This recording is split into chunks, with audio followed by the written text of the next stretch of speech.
Hey, it's Super Tuesday on the Giant Bombcast here. I don't remember what the date is. Super Mario Tuesday.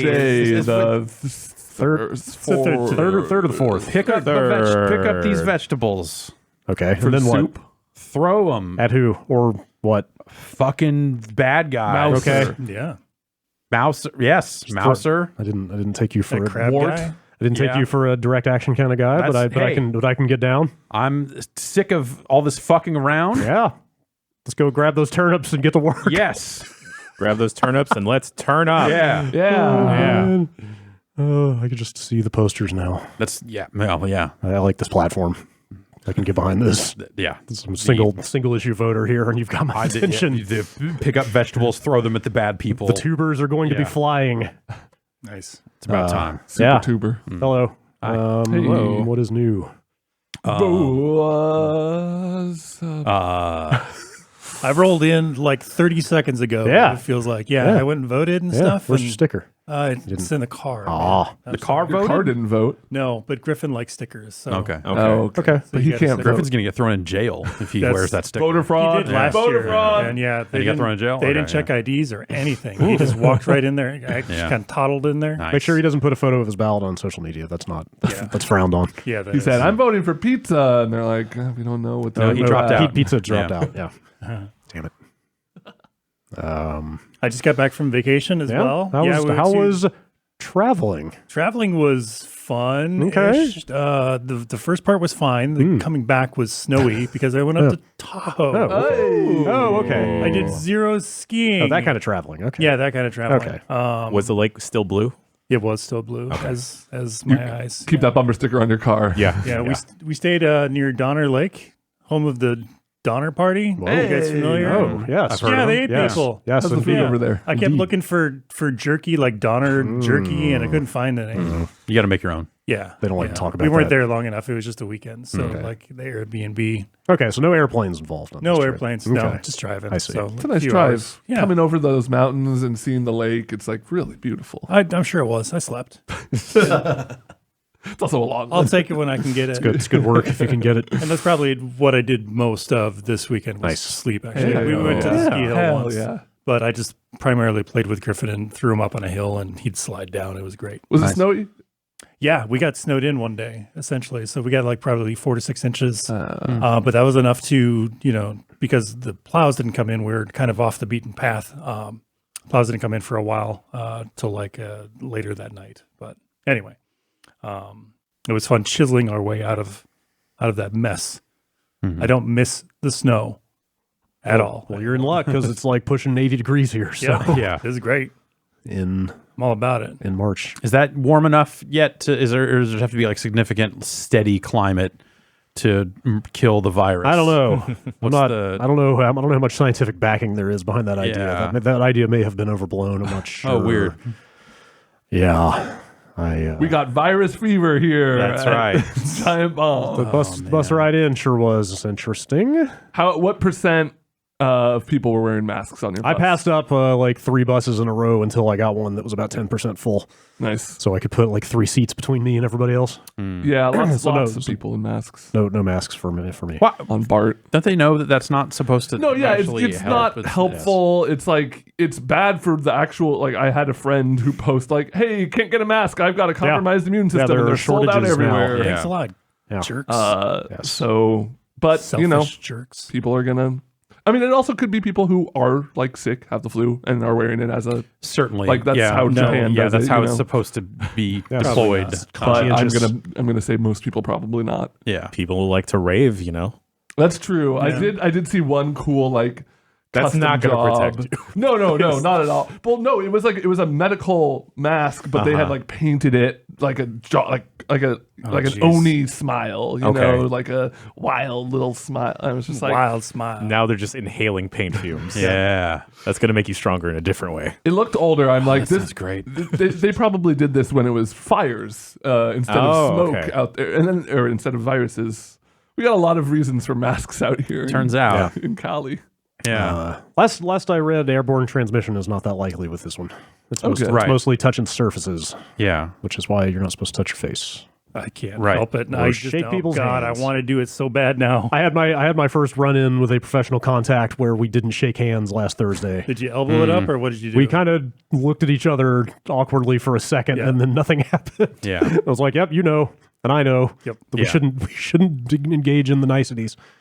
Yeah, it's been weird. I mean, obviously, you know, not to just like, I mean, this is affecting a lot of things, not just video games, but like between GDC getting canceled and let's see, I had one event get canceled that I won't get into, but it was a little ways off. And then someone was inviting us to another event around the end of the month, and I wrote back to them and said, like, look, just with the way things are going right, and like, no, I'm not, I can't say yes, we'll come to, we'll fly to some other city. And it's never the event. It's like, oh, here's like, you know, 20 people in a room or whatever. That's not a big deal. Like if you sat down in a one-on-one, like exactly, here's a video game. Yeah, great. like all that's what most of this stuff was. I don't know. You don't know who's used that controller.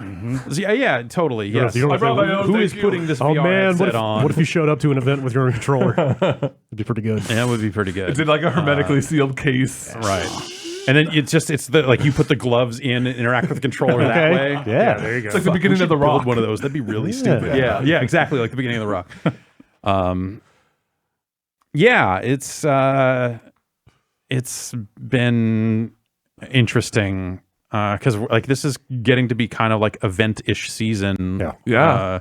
As we kind of run up to E3, and so you've got a lot of people that were like either planning on coming to GDC to show off a game, or you know, whatever else, and yeah, it's it's been Interesting times. It's been very weird with that stuff.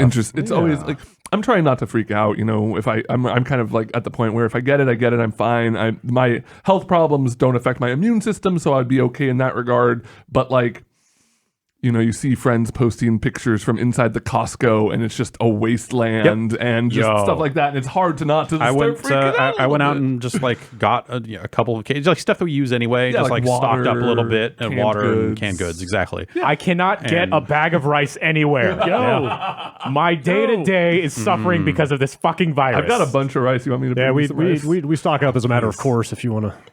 God, I may have If you want to buy some rice, I know somebody who's got some. I swear to God. Sell throw you per a cup. grain. I had to like reason with my mom. It's like, can I just get like 2 cups of rice, please? And then she was like, you know, me and your dad, we also need this too. I'm like, oh, God damn it. God damn it. Denying her own son. Yeah. Yeah. But they don't like brown rice. So if the white rice ever runs out, I got a bag of brown. Nice. Yeah, there's been definitely a run on like just being out kind of shopping, doing whatever last weekend. Not a lot of hand sanitizer at these places. No. And not a Sanitation lot wipes. of water. Toilet paper too? Toilet paper. Weird. Yeah. I guess.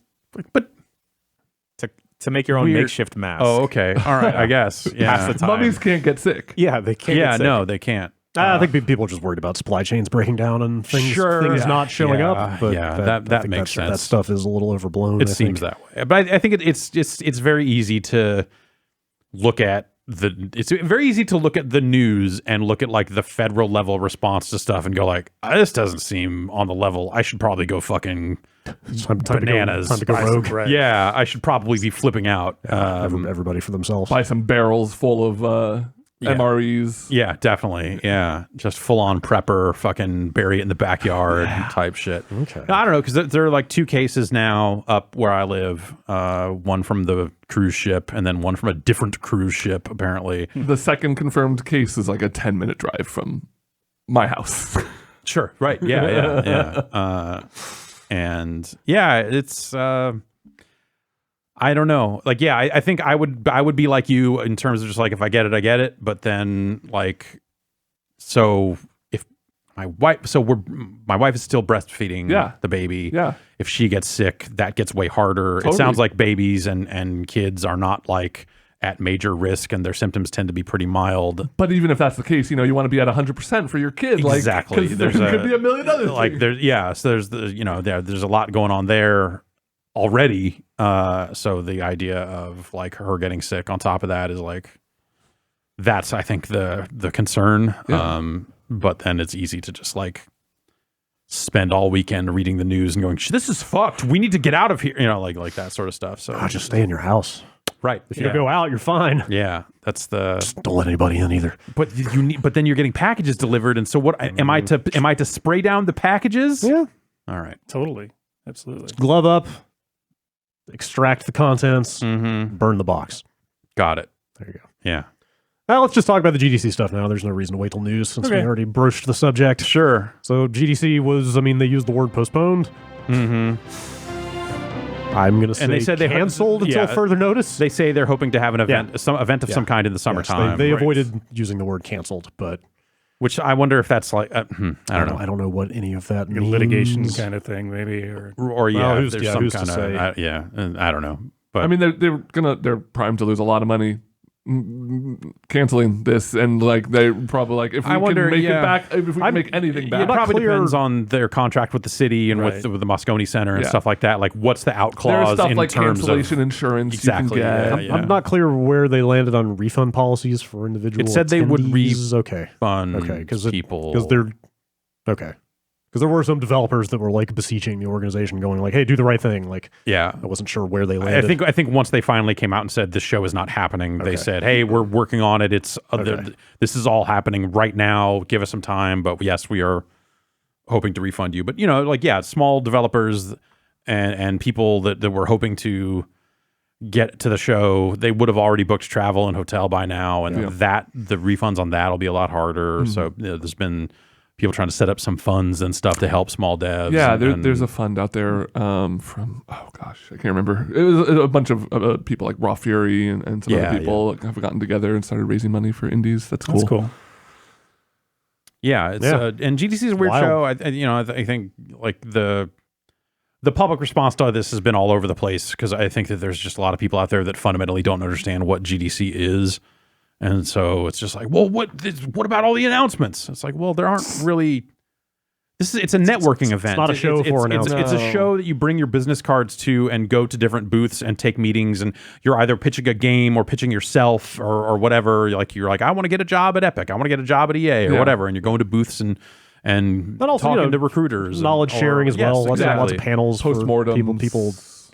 Swapping. Yes, like learning about the craft, networking, all that sort of stuff. Like the announcement stuff happens at the periphery of the show, if at all. It's not really. Stadia last year was a big exception. Yeah, and you might see stuff at that scale, right? In terms of just like, oh, this is stuff that like, hey, we're kind of letting developers know at the same time. I remember like 15 years ago when publishers started piggybacking on GDC. Yeah, there used to be nothing at all. Yeah, and then when that stuff started ramping up, I remember feeling like this feels wrong. Totally. You shouldn't be. You are interloping here. Yeah, this should not be a thing for news and press. Yeah, it's like they're kind of taking advantage of the idea that like, well, press is here to cover GDC, and if press is all here, then we can show our game. Yeah, and so it kind of turned into that at the edges of it, but it's never been about that. So. There were some, you saw some people going like, well, I thought maybe Sony would announce the PS5 there. It's like, no. Though you have some fucking dopes out there that thought that today was going to be the day that they were going to announce the PS5. Did I talk to you about this shit? Did I talk to you about this shit? No. This very podcast? No. Like, you can go read comments on the YouTube version of this podcast from a couple of weeks ago when Matt Rory was on. Okay. You guys were talking about the announcement of the PS5 stuff just kind of came up in passing, and like Matt Rory at one point just says like, oh, so when does that happen? Is that like March 3rd or something like that? And then you guys just go, remember no. And then you jokingly refer to like, invites still haven't gone out yet, because we've been fucking joking about dumb invite bullshit for like a month. That was originally about the February the other dumb rumor. Yeah. And so people latched onto that and said like, did you see how fast they cut him off? Clearly he leaked it and they're trying to get him to stop. And so they're like, as of like today, there are people commenting on that video going like, when's the announcement happening? These guys said it was going to happen. I know you guys are fucking idiots. You dipshit dumb motherfuckers. They're right. The fuck is wrong with you? I know they said don't touch your face, but I can't. I can't hold it. I mean, to be fair, if anyone's going to leak the PS5, people are really fucking dumb. Well, that too. But I was going to say Matt Rory leaking the PS5 is like a headline I could believe. Yeah, somehow him accidentally. Yes. Sure. Oh my god. And so I've been like, since I saw that pop up like last week or something, I've been just like checking in on that here and there every so often as it gets closer to the day, and watch people like, I think this is going to be it, you guys. Like, God, fuck, man. That's the worst it's been since I was responsible for people thinking Tekken was coming to the Dreamcast. Okay. Yes. So you remember this? Vaguely. I was on GameSpot TV, which turned into X-Play eventually. Okay. Adam Sessler's X-Play. An actual TV show. An actual television show. But it used to be called GameSpot TV, and we were affiliated with them and whatever. And there was like, they did some sit-down interviews with us saying like, well, what would you like to see out of the Dreamcast? What do you think should be this? And I believe the quote I gave was like, I'd really like to see Tekken on the Dreamcast. Then GameSpot TV got translated into Japanese. And then got translated back. Wow. And by the time it made that, by the time there was like some loose maybe it got translated poorly into Japanese, right. Or when it came back out, it suddenly turned into, this guy said Tekken's coming to the Dreamcast. My name is Jeff Gersman, and I can confirm that Tekken is coming to the Dreamcast. Konnichiwa. Just fuck, man. Just the dumbest shit. We've had our fun though, but so reach under your chair, everyone, and you'll see a new PS5. All right, yay! We're here to reveal it right now. Today, is that how much it is? Yeah, okay. 400. Confirmed. Yeah, internet ain't got no chill. It's going to come with a pack-in that's really going to knock your socks off. Oh, I can't wait. I know everyone's out there making their Knack 3 jokes, but this is even better. VidRibbon 2? It's an Ultra HD remake of Knack 1 and 2. Okay. All right. Tekken 8? Yeah. Right? Yes, okay. and also a new Tekken. Tekken Tag 3. It plays all Dreamcast games. Yes. Good. Yeah. Bleem is built in. They should... You heard it here. They should build VidRibbon into the PS5 the way that the Snail game was built into the Master System. Oh, wow. Yeah, totally. Like as a visualizer, like just put it in the firmware, or like when you launch the Spotify app or something, you should be able to have that play. I mean, I want to hold down like 8 buttons for 5.5 seconds, and then I want Vibri to just pop onto the screen. Yeah. Well, you're in luck. They're going to do that. We're proud to announce. Definitely fucking confirmed that that's happening. We should have a show called Definitely fucking confirmed. Yeah. Video games. There's not much else to say about GDC. It's not happening. Yeah, no, it'll be a bummer. You know, it's always cool. There's always so many people around, which is like inconvenient for like transportation purposes, but like it brings an energy to the city, which is really nice. There's tons of cool after parties and events and stuff, and it'll definitely be a weird, like with E3 having its diminished role and this now happening. It's like, this is a weird year for a launch console. Like a lot of things are definitely in flux. Vice News reporter Patrick Klepek went and sought comment from the ESA about E3. Mm-hmm. Which, obviously nothing super definitive there, but they were certainly like, hey, we're monitoring the situation. We're still working on building out our FOMO experience. Mm-hmm.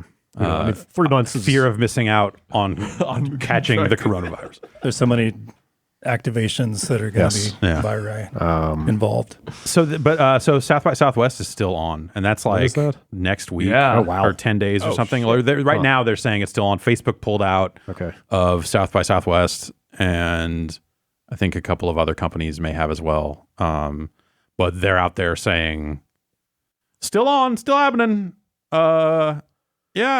Yeah, I mean, which I bet if you're an event organizer and you've got that much money on the line, even for an established thing like South by Southwest, if that thing just suddenly doesn't happen like a week before it happens or what it's supposed to happen, like there's just a lot of money that it's not as easy as saying, hey, we're going to do that. Yeah, there's just a lot of moving parts there. But I wonder, I guess at this point, even though they're out there saying today that it's going to happen, there's a part of me that is like kind of surprised, would be surprised if it actually did. There was I forget the name. There was some big physics conference this week that got canceled like the day before it started. Yeah.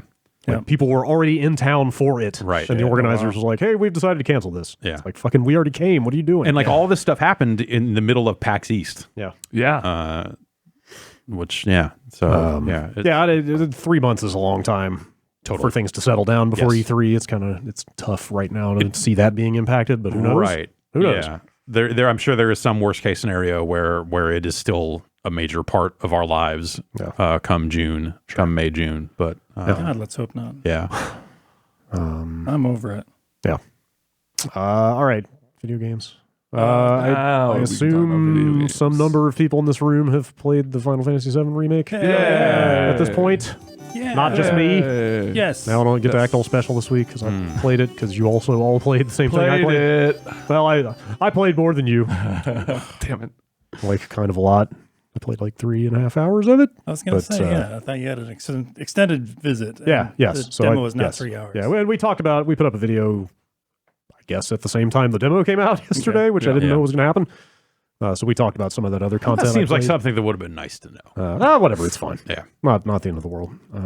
Yeah. Yeah, so the demo is kind of like that first chunk that they already showed. Is it right up to where our video ended? Yeah, But right around chapter 1 when you're escaping the reactor. After you escape the reactor, it fades to like a couple cutscenes. Okay. Yeah. Okay. And then does it not have the sequences like when Cloud goes like, my head? It doesn't show. Does it? It does show that stuff. Okay. The same one. It just shows him, doing that motion or whatever, but it doesn't show the him- cutscene? No, it doesn't show any cutscene. That's what I thought. Okay. You sound like you're getting at something. No, I saw someone saying that the video we put up did have that in it and that the demo the demo does not. Interesting. Okay. Yeah.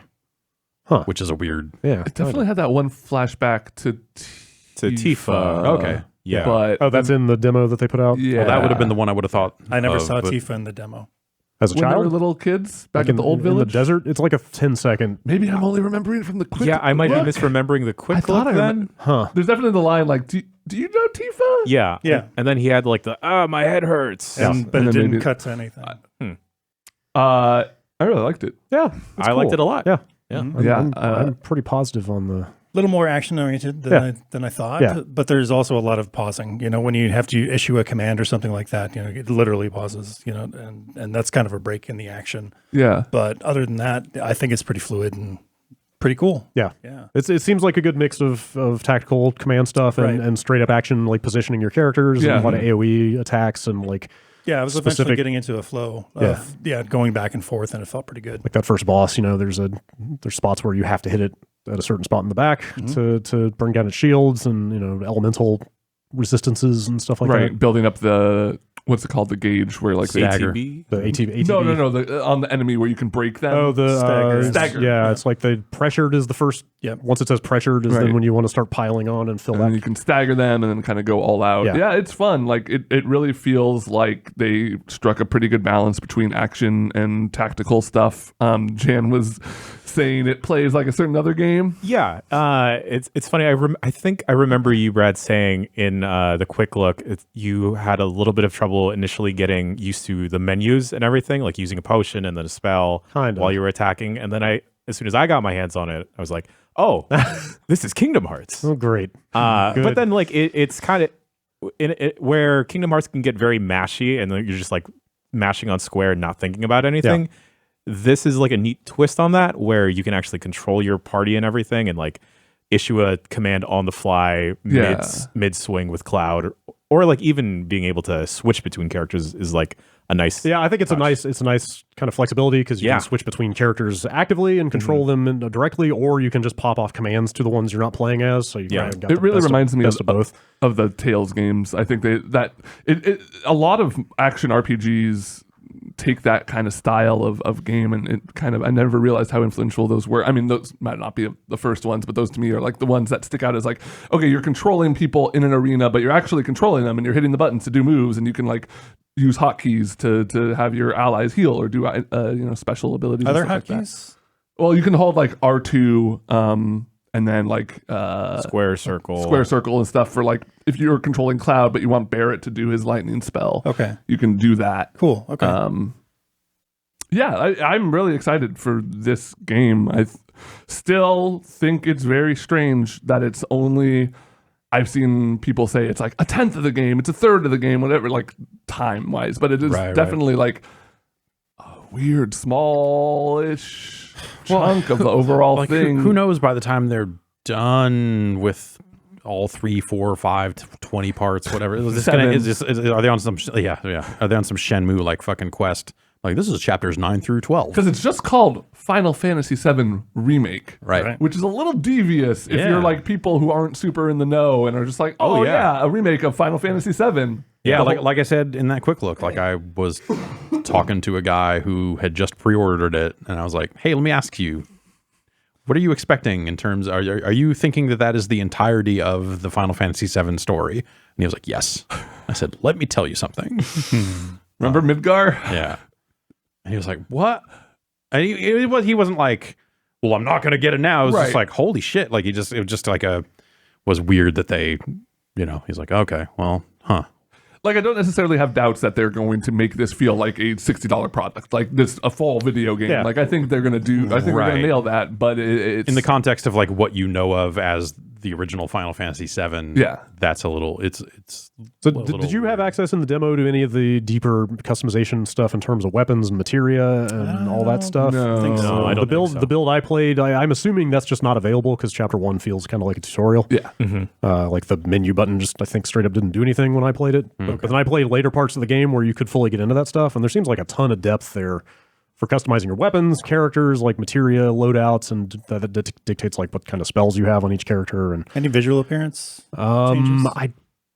Yes, the weapons do change. Weapons do I change, don't think right. the armor does. I'm trying to remember. You have a weapon slot, and I think one armor slot and one accessory slot, if I'm not mistaken. And I don't think I got to change armor now that I think about it, but I don't think that was reflected. But the weapons, absolutely. Okay. So like Cloud's swords, Barrett's gun arm, like Tifa's got her like knuckle Cool. punching gloves, and that stuff all changes. And you can even see the materia in them. During I noticed action. that in the demo. That stuff's pretty cool. And like the weapons have a level up system. Like I didn't have time to dig into all that stuff, but I just kind of got a glimpse of it. Seems like there's a lot of like mechanical depth in the game. Yeah, definitely. Even if there's not a lot of story, even if they're taking like a small slice of the overall story for this product, like there's a lot of like combat and RPG stuff to do. I think it definitely juice it up with like side quests and stuff that weren't necessarily in the game, but like maybe carry the spirit of the game. I didn't get to see a lot of that stuff. Like everything I played was very linear. Yeah. But it seemed like the city map was laid out in a way that you might be able to roam later and explore and find stuff to do. I don't know. Okay. I hope so. Absolutely hope so. Otherwise, it feels like there might be the chance of a lot of padding in this game. Possibly. Yeah. I will say it's pretty strange. Like, so I never played the original, and so it's really weird experiencing Cloud for the first time. He is, because like my experience with Cloud thus so far is like internet parody videos where Cloud like gets blown up by Sonic the Hedgehog or something, and Accurate. Smash where he doesn't talk or anything, Where he but gets he blown like up by Sonic the Hedgehog. But like to me, I'm like, I've always seen Cloud as like he's kind of this like stoic guy with this big sword. And he looks cool, but then the game starts and he's just like, I don't care. I'm just here for money. And so I assume like he goes through character development and all that, but it's just weird having a perception of this character. He's a big Bloomberg guy at the beginning of the game, is what I'm hearing.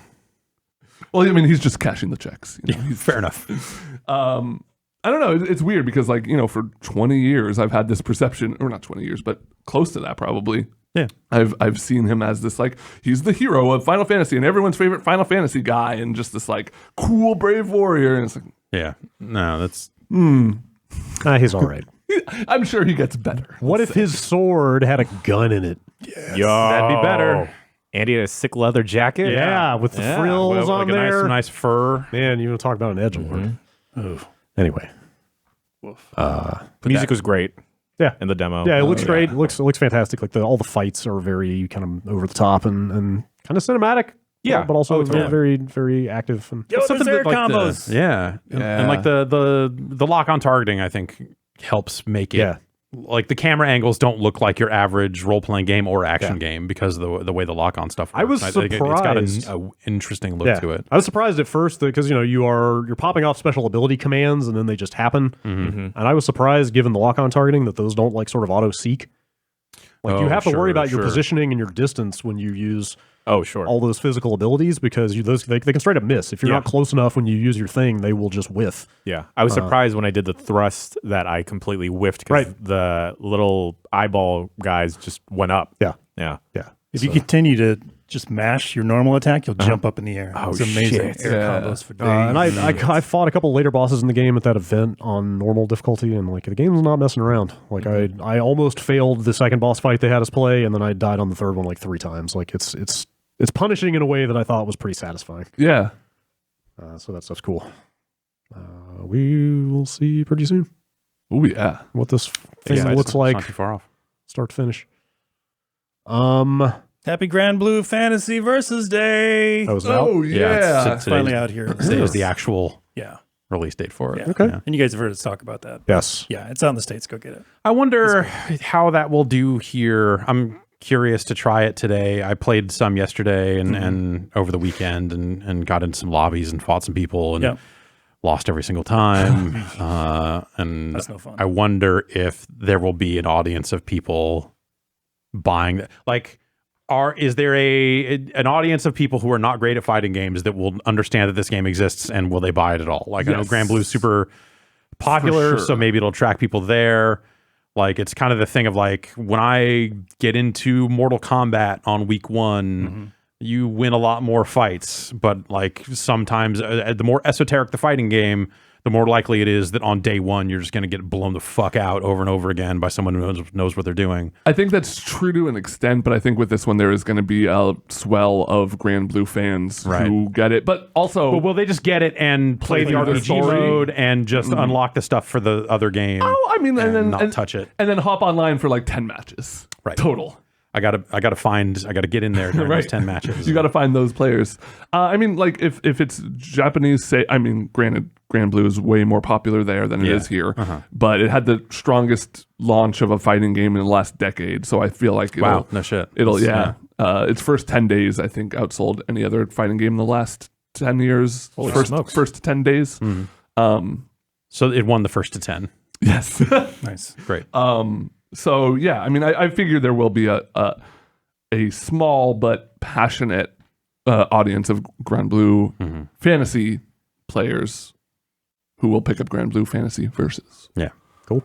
So. Came close a couple times. There was some fights that were like good, and I felt really good about it. I was like, yeah, no, this is where you want it. Like, I'm barely losing, and I was like, fuck, if I just could get a little better.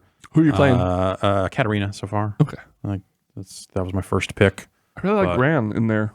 Yeah, he's a very satisfying Ryu. Yeah. I got a couple wins playing ranked as Fairy.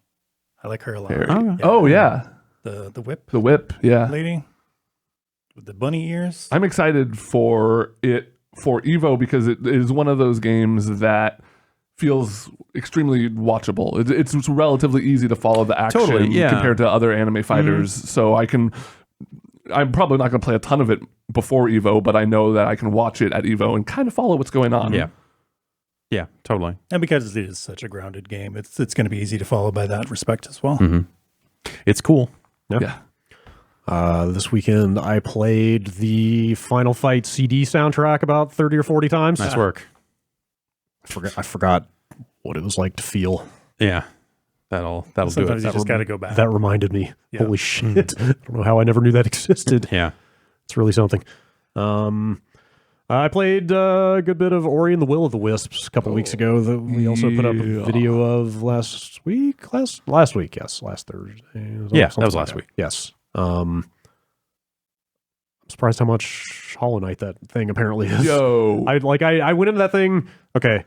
First game was great, pretty straightforward Metroidvania, like we talked about this in the video. Like I went to that event thinking, okay, it'll be another one of those. Like I will totally play that. I like the first one. Got into it and was like, oh my god, there are all kinds of like side quests and a lot more focus on combat. Yeah, more weapon types, combo types, like a lot more custom. Like there's a perk system. There's like a home base that you go to and like take on construction projects and build out. And I was like, holy shit, they've added so much to this. And then we did that video. Was it you? It was just some like combination of the both of us. I guess you've both played. So I've never played Hollow Knight, but then going through that video was just like, oh, that's in Hollow Knight. Oh, that is too. Like, I'm not saying they're like lifting everything from it wholesale or whatever. But like a lot of the stuff that I took to be like, wow, they've really built this thing out, and apparently was inspired by other similar games. Sure, like they've got. I wonder how directly, because they've been working on this game for a while. Yeah, I couldn't believe it's been 5 years since that first game came out. So it's been quite a while. So yeah, they probably made a lot of these decisions. Some of the stuff, like selecting which 3 passives you want in your passive circle is straight up the what are they called, buttons in Hollow Knight? I can't remember, pins or something. Like there's some stuff that is almost a 1-to-1 that you have to be like the idea of a home base. Maybe, but like, maybe SteamWorld Dig had something like that. Yeah, too, and like we even mentioned, like the perk system in this is very similar to Doom's, the 2016. Right, exactly. Doom. Yeah, that's what I was gonna say. Is like, it's like Hollow Knight, but it's also like Doom. Yeah. Like they very well may have arrived at a lot of the stuff on their own, or the map system is a lot closer to Hollow Knight than it used to be. Yeah, it still looks good. Like I am super excited for it. It plays incredibly well. It looks like it plays really well. Like it's got some of the best controls in a platformer I probably have ever played. That's exciting. Controls. I mean, the first one did too, but I think this one may be actually better. The combat looks just more dynamic and interesting, I guess. I would say. It's got a real floaty, like attacking in the air kind of keeps you airborne, so you can do all kinds of like sustained air combos, and like you can attack up and down with multiple weapons, so you can sort of like be hitting a guy and then vault over him and attack him downward as you go over him and then dash. Sounds kind of like Scourgebringer. Yeah, it's right, it's really nimble, fast paced, super snappy combat. It feels way better than the first game. Sign me up. I think it looks a lot better too. Like it looks when I compared the two side by side with the footage I brought back, like I think the new one looks significantly better. The music was great. Yeah, music is fantastic. Also, that game is out in 8 days. Wow. Okay. Yeah. So is that coming out on Switch? They have not announced. Did the first one ever come out? I know it was. I think it eventually did. I could be wrong. Still, I played it on Steam. Ori, did you come out on Switch, or are you still coming out on Switch? Come on, eShop.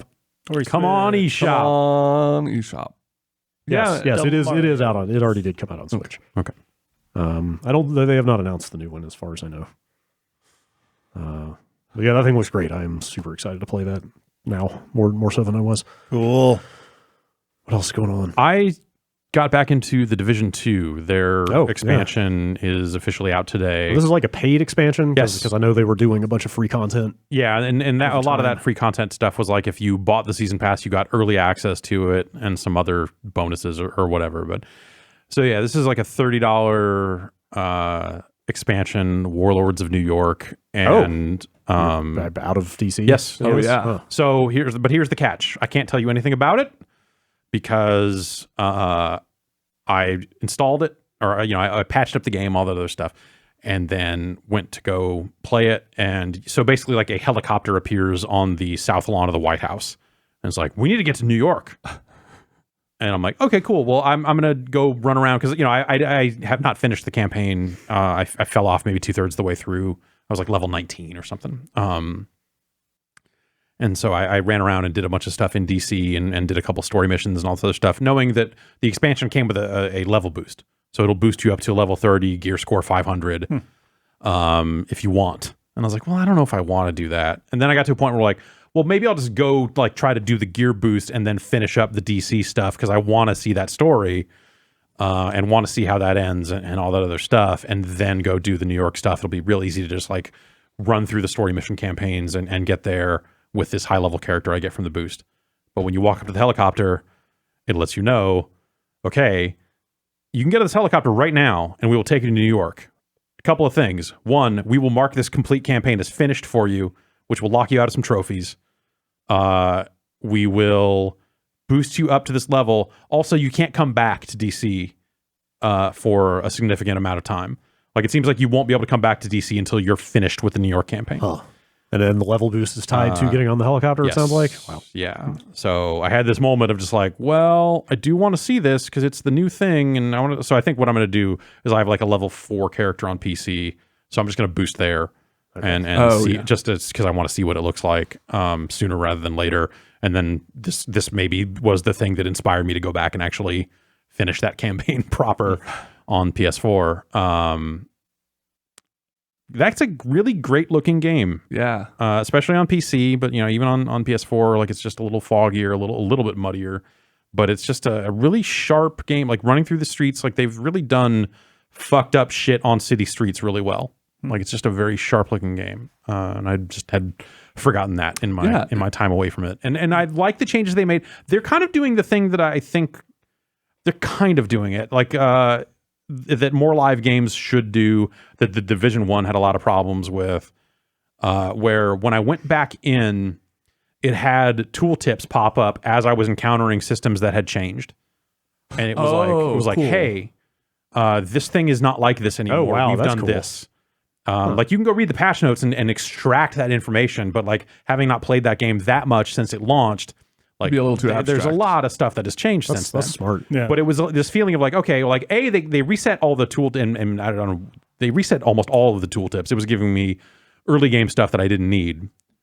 But also it was like contextually interesting things about like, okay, here's what we've done. Like here's just a minor bit of information about some gear stuff. And it's like, okay, this is like actually a significant change that like by putting that there, I get it now. Or at least like I feel like I'm at a place where I can understand it, because I honestly found the way gear worked at launch to be overly confusing. So it sounds like they streamlined a lot of stuff, or I mean, they did. They streamlined a lot of stuff around how that gear and mods and all that other stuff work. And then on top of that, put things in place to remind you like, hey, here's how some of this stuff has changed. Like even like when I first launched, it was like, hey, we've redone how brightness works. You need to recalibrate your TV.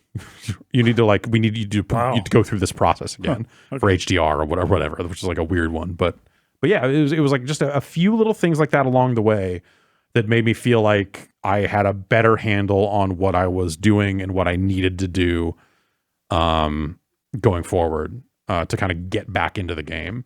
It wasn't perfect. Like there's still like projects and all these other little things that are strewn about everywhere that, I'm still like, wait, okay, what was this? Okay, this unlocks weapon mods. And once you unlock a weapon mod, you can put it on anything over and over again. You don't need to keep building the mod or anything. You just need to unlock it once. Okay, all right, okay. Like there were some things like that I needed to just spend some time with it to get a refresher on. But I did that over the course of like 2.5 hours and felt pretty much back in it. And that was cool. So yeah, I don't know. I want to see what they've done to New York, I guess, but also I want to see through the story of the main game. I don't want to just abandon that to go see that stuff. So seems like a decent amount of interest around this expansion. Yeah. I want to check it out. Fair number of people talking about it. yeah, My friends list had like 5 different people playing it last night. And I'm like, there's Final Fantasy. What are you doing? Oh well. Shooting How much guns. is this? $30. $30? Yeah. Okay, that makes sense. Yeah, and then they were heavily discounted. they had heavily discounted the Like base across game the on board. PC. Like $3. It was like Yeah. $3 on Oh, PC, wow. which is like weird. Oh yeah, across the board. Oh, was it that? PS4, Oh, I don't know. Yeah. Oh, okay, wow. okay, all right. Jeez. Yeah. So there were a lot of opportunities to get in for nothing. Even just, I think, with the player base, the diehard player base, I'm sure will move on to the New York stuff. And that raises the level cap from 30 to 40. I wonder how much in New York they're just repurposing from the Yeah. first game.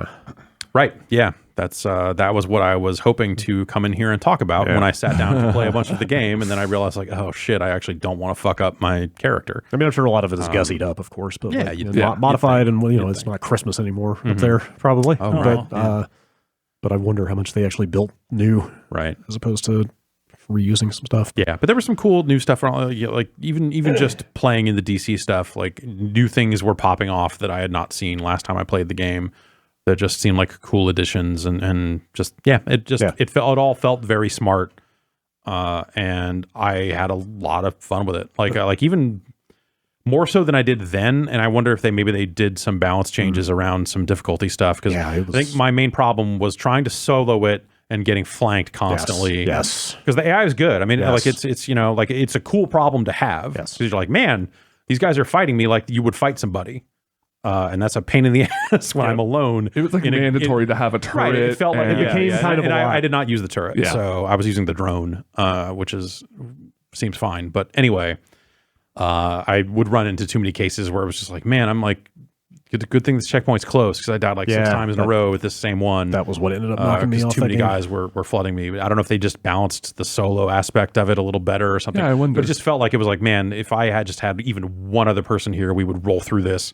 But just alone, it just felt like a few too many guys. Yeah, on the other end of that, I played through that game pretty much exclusively with 3 other people, like the same 3 other people, and except for large waves, like just there were not a lot of moments of like, oh, we're getting overwhelmed. It was just like, it's too easy. Almost they scale, and it takes longer, and you will have to shoot better or whatever. But like, we never got like flanked, right? Because it's just like, because you have 4 people to cover it. I think my problem with that game that I didn't think I noticed until I went back to it yesterday was when you get into missions in that game, you never just encounter one guy walking around. There's never like, I rounded a corner and there was a guy there and I took him out and kept moving. It's always like, okay, I'm running through these corridors, there's some collectibles, and then there's a box where I get all my ammo back. And then on the other side of the door where this ammo box is another gigantic room full of dudes.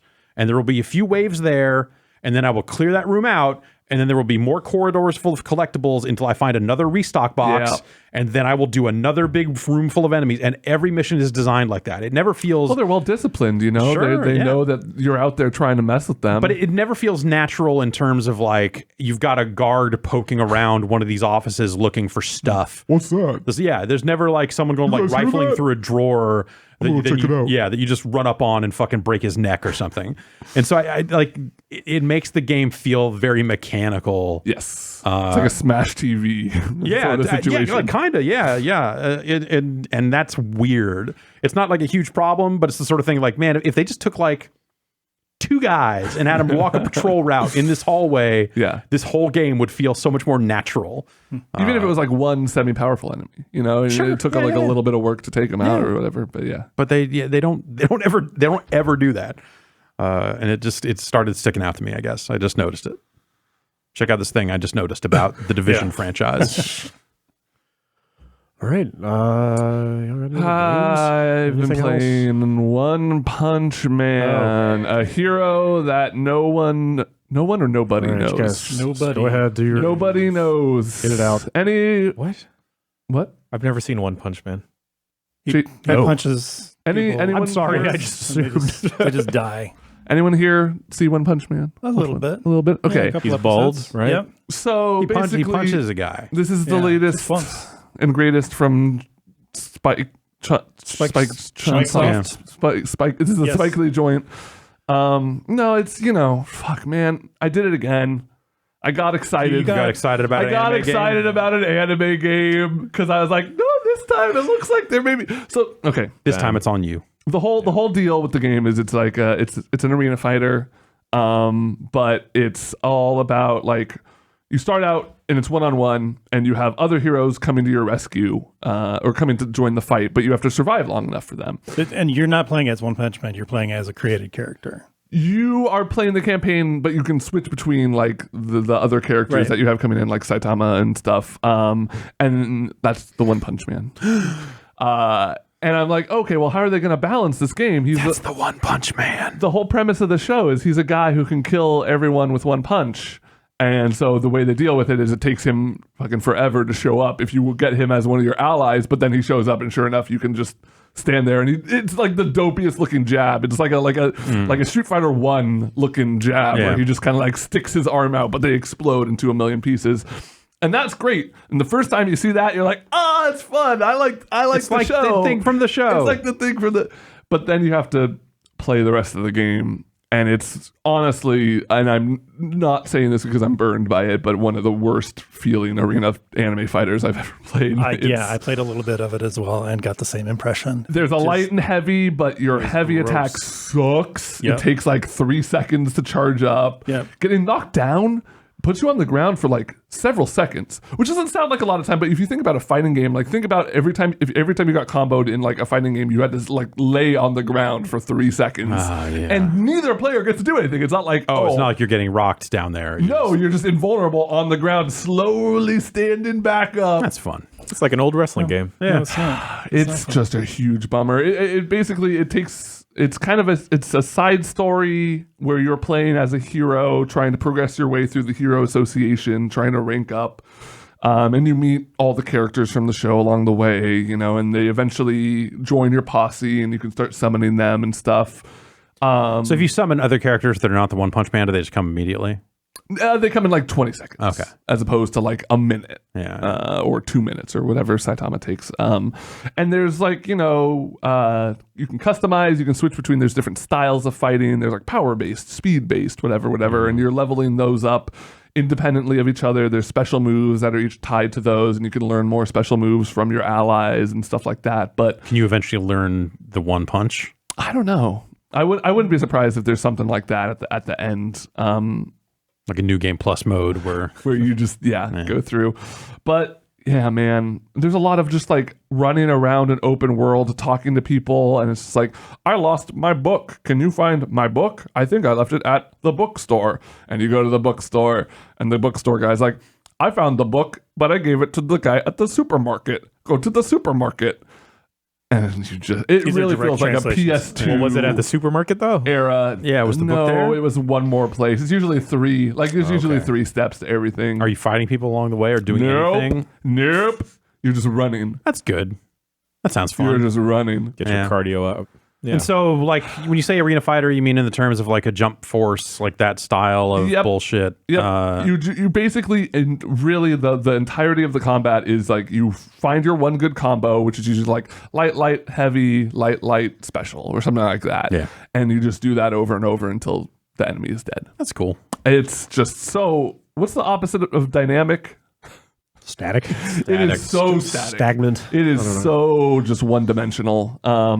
It's a shame. Like one-dimensional, man.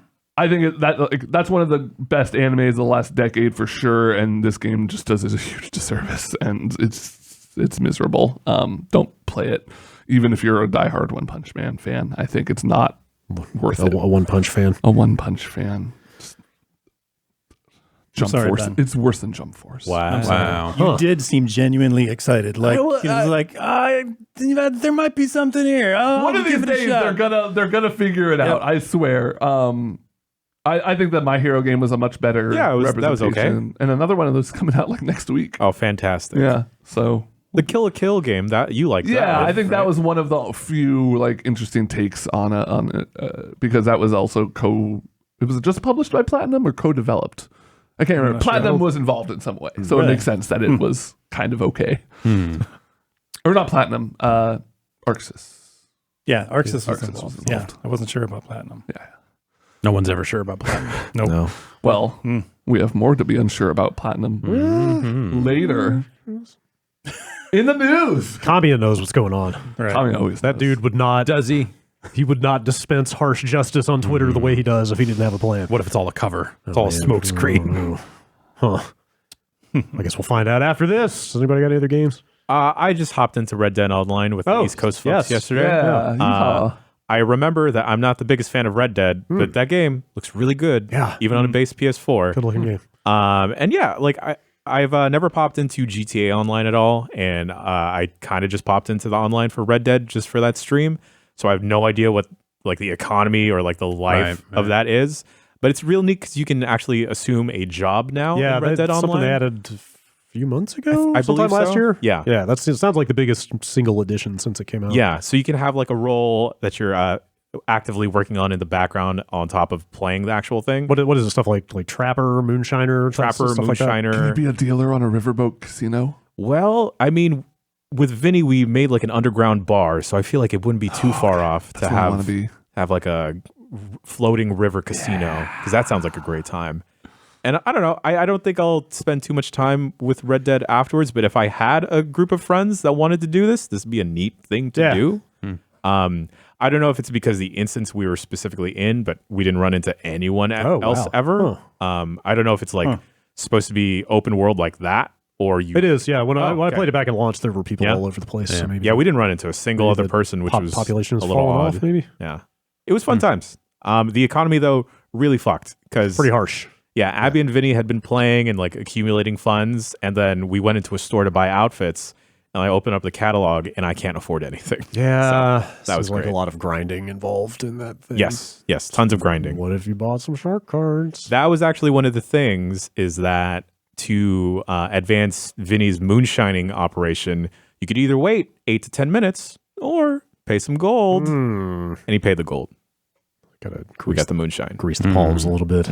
I would like to check that thing out again someday. It was fun. When I played it, when I jumped into it, I finished the single player and loved it and got in there and I was like, oh my God, this is just like an MMO version of that. This is going to be amazing. But then kind of ran out of stuff to do. Yeah. There's that whole, I don't know if you guys got down to like Mexico or close to like the southwestern area of the world in that, did you? I don't remember. It's weird because the online mode has the entire single player game, and then there's all this other land they built out down there in the southwest that's kind of barely involved at all in the single player.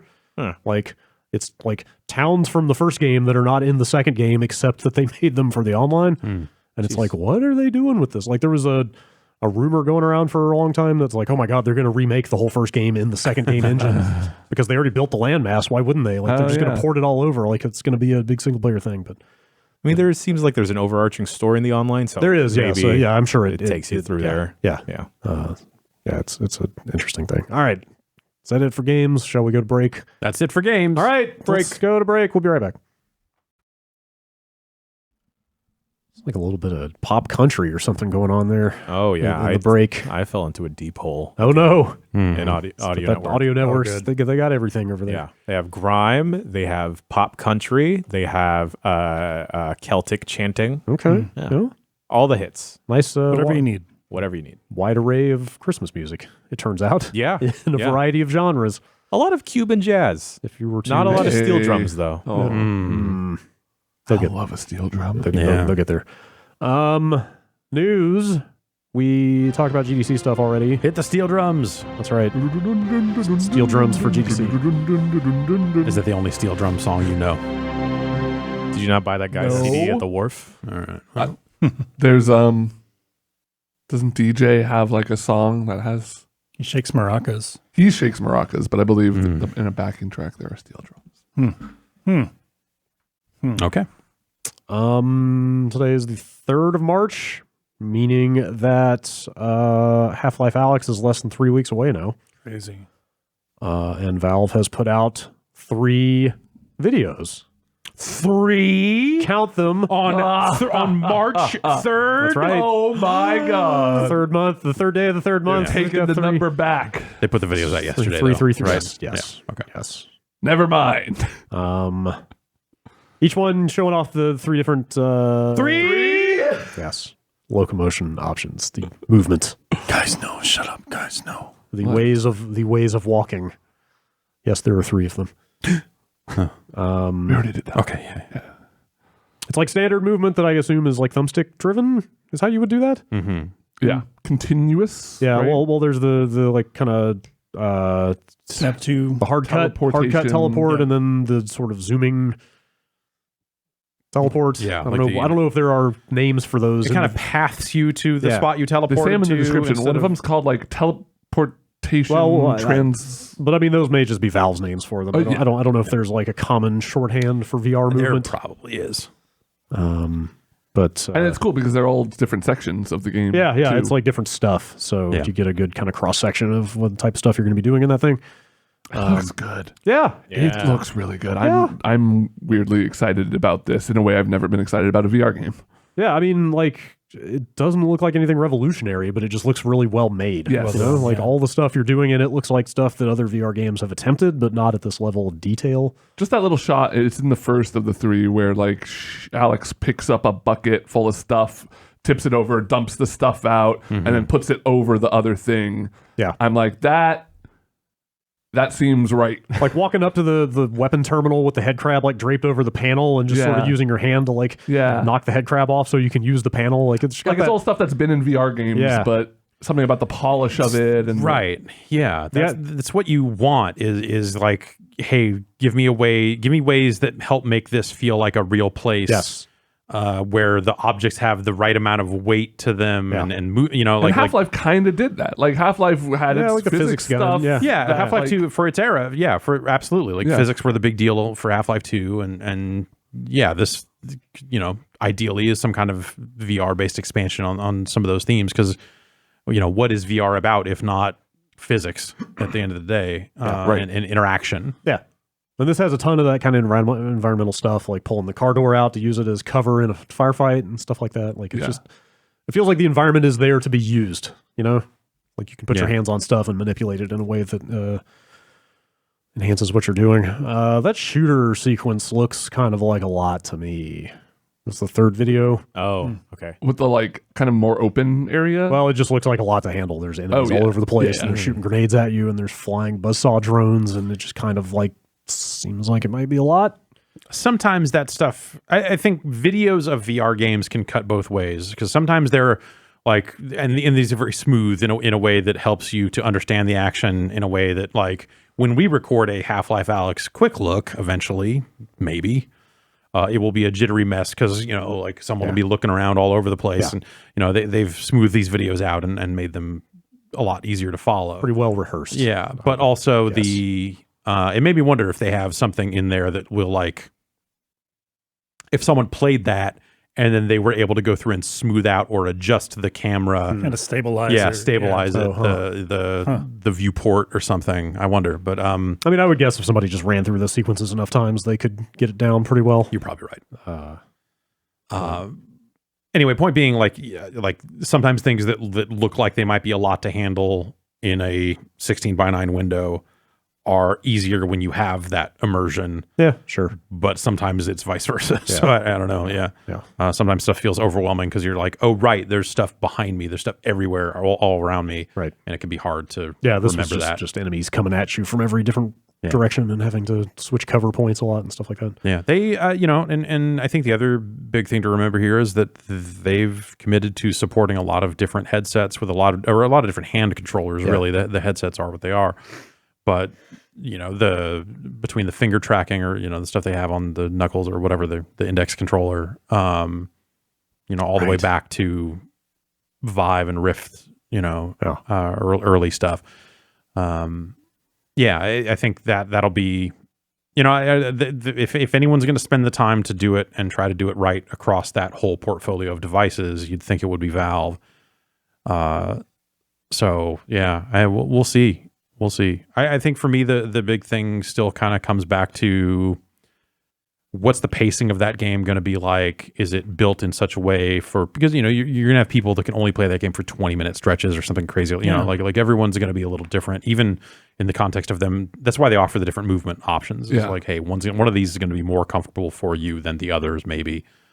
But man, even though sometimes it's a little uneasy, I don't want to play teleport movement games anymore unless they have built a lot of unless there's good in-world justification for why it exists that way, to the point where they're like, and you can't move any other way because we've done it this way for a reason. Because otherwise it feels like a limited version of the experience. And this does not seem to have that. Yeah. So I'm always looking to just say, well, if I'm going to play this, I'm going to play it with full on movement, real movement. That's what I'm with you. I just can't. I've tried multiple games. I usually can. The VR sickness is no good. Yeah. Even watching this video, there was a little bit of just shaking around. Not shaking, but the bobbing. It's that type of movement for sure. Maybe they've addressed I have it. To stick with teleportation as well. I don't think there's a way. I mean, they've addressed it by putting out videos showing you the 3 different ways. No, I move, know. Right. That's the solution is hey, you can teleport, and they'll probably have some kind of some kind of dialogue about why you. Yeah, sure, but but. It's hard, man.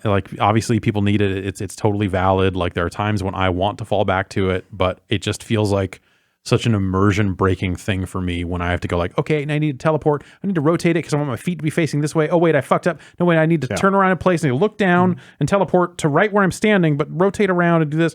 In different games handle that aspect of it differently, but I get you. It just kind of breaks it sometimes. Yeah, it's not ideal. Yeah, so I want to see what they do pacing wise for people that need to come out of the headset pretty frequently, and that sort of stuff. Yeah, it's interesting. There's so many weird problems and situations that have to be accounted for and solved when it comes to VR. And I think a lot of them have been solved, but a lot of them have been solved by saying, well, we support everything.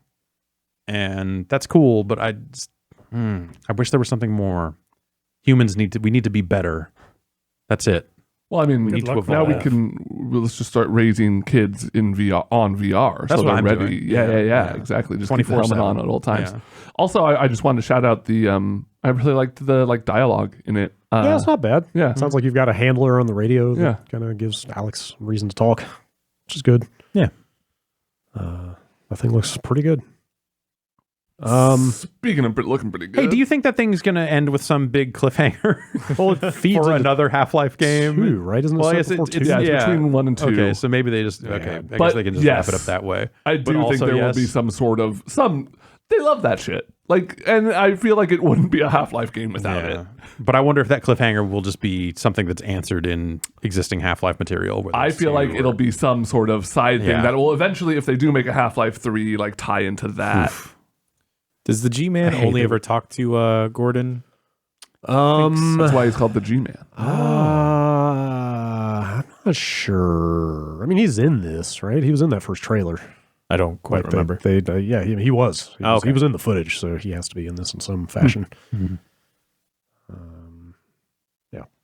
It's exciting. I wonder, like, if this is something that will people look back on this and say, like, this was a moment for VR when a lot of things clicked into place, or will it just be like, hey, this was a really good example of a lot of stuff that people have been doing in VR for a while? Or there really hasn't been that killer app yet. Like, honestly, there have been a lot of really good, solid VR offerings, but there's something about, like, the polish of this with the Half-Life brand, it really primes it to be like the killer app. It's definitely like it's a different level of interest for sure than most of the stuff that's come so far. Like, it's one thing to be an indie game and have like that one gimmicky cool mechanic, and it's another thing to be this like big lavish production where every mechanic is cool and bring them all together and kind of elevate the whole thing. And hey, we're doing some storytelling along the way, and like there's not been a lot of VR stuff in that, like at that of that caliber. Yeah, well, a lot of people have tried a lot of different things. Yeah, I mean, like there's certainly some of it, Yeah. but I feel like for me the best VR experiences I've had so far have been like short level based things, or like, you know, hey, here's this 20-minute multiplayer mode, or things where it's like I'm in a super hot VR level doing this awesome shit, and there are plenty of places for me to stop along the way, whether I need to or whether I'm just like, all right, I'm, you know, like this concept is what it is. I'm not gonna, you know, I'm gonna come back to it later. And yeah, I don't know. Anyway. There's a lot of stuff up in the air around this, and I'm interested to see where it all goes. Yeah, we're getting there. Speaking of putting out footage, Riot has named their tactical shooter. It's called Valorant. Yeah. And I like put out- Project A better. Yeah. I guess some people got to play this. Yeah. There's cool. a write-up on Polygon here where the author actually went and played it. And then even before that, they had people that were, I want to say, prominent CSGO players or people around that scene went and played it in an un-NDA'd situation. Yeah, so they put out footage of kind of one round from a match, and it seems like Counter-Strike is sort of the foundation of this thing. Yes. Definitely then- looks Counter-Strike. and then kinda like equal- the map looks Yeah. like straight out of the Counter-Strike. And so like that's the bulk of it, and then they've kind of sprinkled in equal parts Overwatch and Dota on top of that. Yeah. Yeah. That's basically where they seem to be going. A little less. Some Siege is where I've also... Well, Yeah, there's Rainbow Six. Overwatch or Rainbow Six Siege. So it's kind of hero shooter. You know? Yeah. But the key difference that kind of separates it from an Overwatch is your power. So, like, you know, Overwatch, the whole thing is like there's tanks and there's healers and there's DPS, and DPS usually has an ability that's like a DPS ability and it's like stuff like that. But it seems like all of the skills in this game for the not operators, Agents, I think is are like just about like zone control. Like you Area kill denial. people Yeah. with guns Yeah. in that game. Yes. It is not like you're charging up an ult and then you're getting a team wipe with it. Right. Yeah. But you're like, I'm putting a wall of fire here, so you have to go somewhere else. Yeah, or like I'm doing And like smoke maybe you screen get or some kills something. out of that or Yeah, something. maybe you do a little But- damage, but all the abilities I read about were either like territory or crowd control or like gaining intel on like people's positioning and stuff like that. and they note that you have to like put away your weapon to do all these abilities. Yeah. And like the author of the article was like, I just got shot a bunch because I was trying to use my my abilities. So yeah, that's why I say Counter-Strike seems like the main inspiration, because it's got the requirement of buying weapons before rounds and apparently buying abilities as well. Yes. And you earn currency like Counter-Strike. And it sounds like the gunplay is just like that tactical, deadly, like, hey, one headshot will kill Yeah, like you. very fast time to kill In on this a lot game. of that stuff. Probably like similar like spray pattern stuff. Yeah. I would guess. And then it's 5-on-5, and I heard somebody in that video say, like, I'm going down mid. Yeah. So there is that. Which I mean, that's you're a also Counter-Strike thing too. exactly. That's Well, definitely yeah. and there's a you are planting a bomb. And yes, there was There's also, an A, there's a B. Yes, I forgot about that. It's full on just the Counter-Strike objective.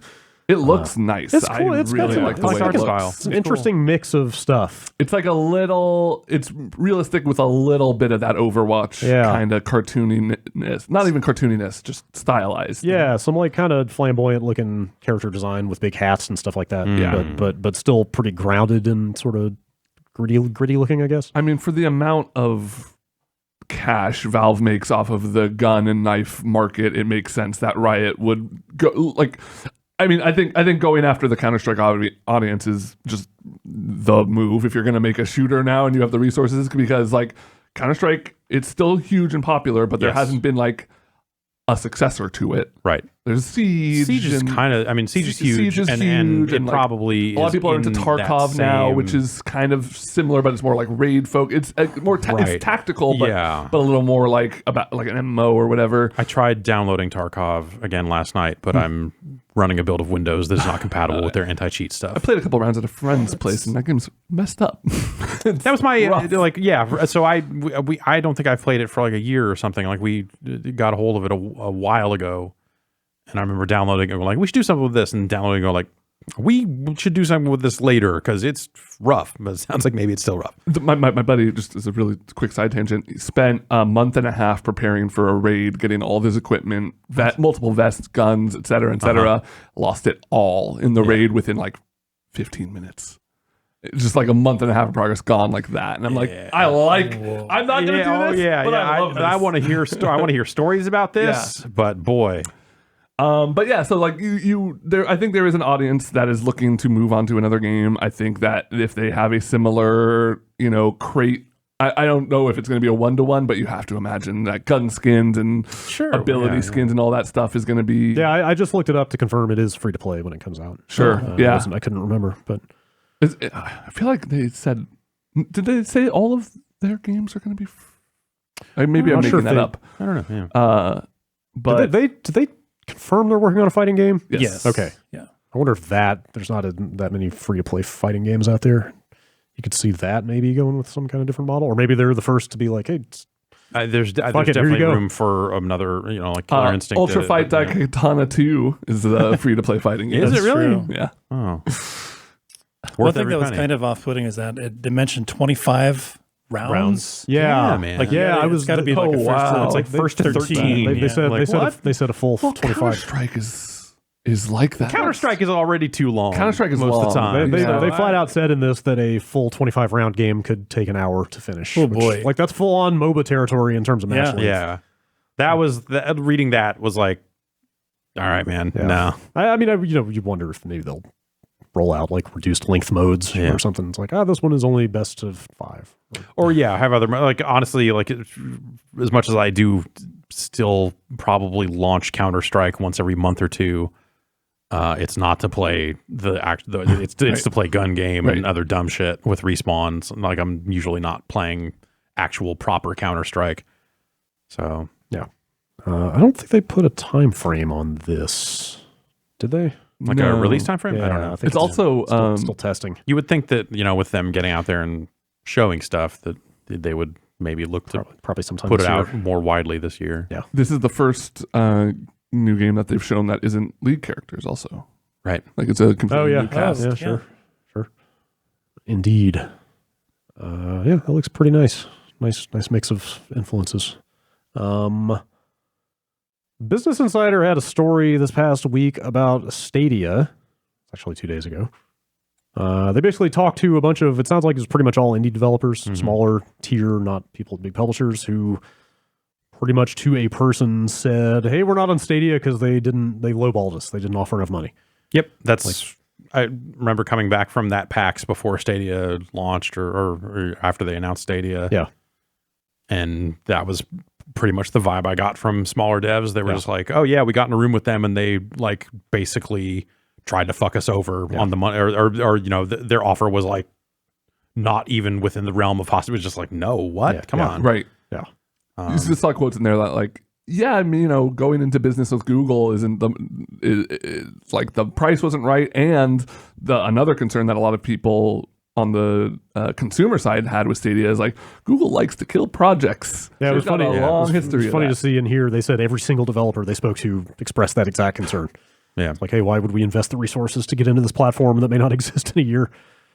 Yeah, that's It's looking more and more like that might be the right call. It might have been the right call. But also, yeah, like Google's one of the biggest companies in the world. The idea that they're rolling up on small developers and offering basically no incentives. Hey, that's how they got to be the biggest company in the world. It's just kind of mind-boggling. And yeah, you know, it's you know, and they don't have an answer for free to play other than no, not at this time. Which, you know, there are going to be certain types of games that could be on that service if they figure that sort of stuff out. Yeah. Or their answer for free to play is to, you know, like Destiny is part of their, you know, pro tier package or whatever. You can buy the DLC, obviously. But Stadia, right? That thing still out there. You know, it's kicking around. It'll come out one of these days. They're one hit away. I don't, you know, and you know, I'm sure that they obviously got kind of fucked by Doom getting pushed back, and these other games, you know, they would have more big games on day one. At the same time, if some stuff didn't get pushed, old Doom didn't even come out. You're right. Yeah, that's a weird one. Considering they were running demos with that a while back. Yeah. So I don't. It's the only time Stadia comes up in conversations is when like it's these conversations about like, man, remember Stadia? Like it's already, it's not even out. Yeah, pretty much. But it's already in that. Oh man, remember that? Phase. So I don't know, man. Yeah, weird times with that thing. I didn't put it in the news, but did you guys see this thing about GeForce Now and The Long Dark? No, remember that game? Yeah, it's like a survival game. It just got taken off of GeForce Now because the developer came out and said, hey, they didn't ask to put this on there. Right. And then we had to ask them, like, hey, please don't put our game on your service without asking. Yeah. And the biggest reason I bring it up is that there was then a huge backlash against the developer of the game for asking them to take it down, which is just like kind of crazy to me. That is weird. Like the gist of all the backlash that I saw was just like, oh, we bought your game and now you're telling us where we can and can't play it. But like, like where does NVIDIA fit into this equation? Right. Like, how are you letting this massive multi-billion-dollar corporation off the hook for? Right. Like, it's a weird. This whole weird thing because it's, you know, what GeForce Now does is give you access to your existing Steam library. Totally. So you'd like to think that would just mean any game you bought just could come in, but it's more complicated than that. Right. And you've seen Activision pull out, you've seen Bethesda pull some games off. Right.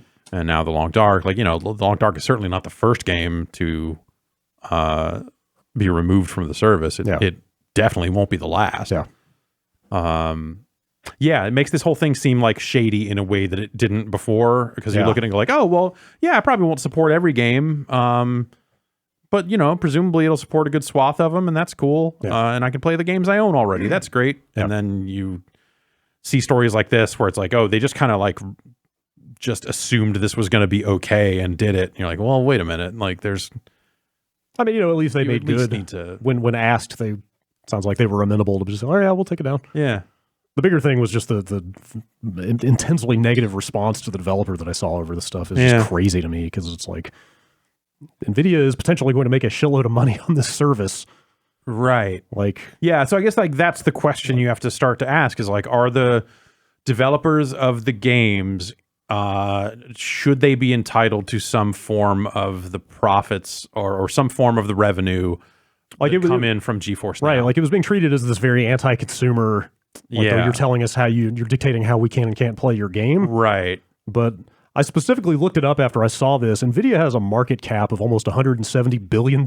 Yeah, man. It's like, dude, they can't build this potentially like massive industry-changing service and not do partnerships. Like cut in the small indie studios that they are using. It makes it come across like they're running one of those services. I don't know if you remember. I can't remember what any of them are called, but it's like it's stupid shit where someone goes like, we have a bunch of television antennas and cable boxes hooked up here, and we have them all legally, and only one person can use them. Or we've got a library and we have 20 copies of this PlayStation game, and we're going to let you stream it, but only 20 people can stream it because we only own 20 copies. So it's like we're lending it to you legally, but you're streaming it, and it starts to resemble one of those types of services that always seems like the shadiest fucking bullshit legal loophole type thing in the world, and not what it should be, which is like, oh, hey, here's a good alternative. Here's the thing you probably actually wanted Stadia to be, is something that ties into your existing game purchases.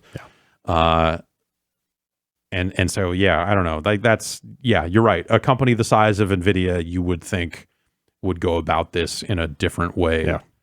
And being amenable by saying, okay, sure, we'll take it down is not that amenable. No, not really. Putting it up and just assuming that it's going to be fine is the weird part. But I guess like that's the question. Like, what do you think? Do you think that the developers of these games, who were already getting paid by users to buy the games in the first place, do you think that they should be getting a cut of the GeForce Now revenue?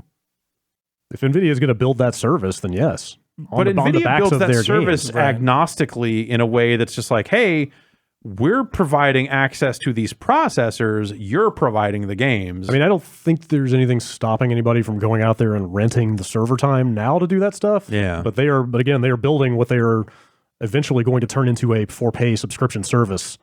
And it is. I mean, there's already a tier of it that is paid. Right. So what does the paid tier get you? It's get like longer sessions, ray tracing, and longer sessions. And better GPUs and stuff like that. So, so I guess like that's where you have to. I think that's where people have to decide which side of that they're on. Is like, do they think that like some portion of that subscription money needs to go to the developers? It just to me, it looked like this David and Goliath situation. Sure, like, yeah. You guys are siding with Goliath here. Well, that's it's not the fucking first time.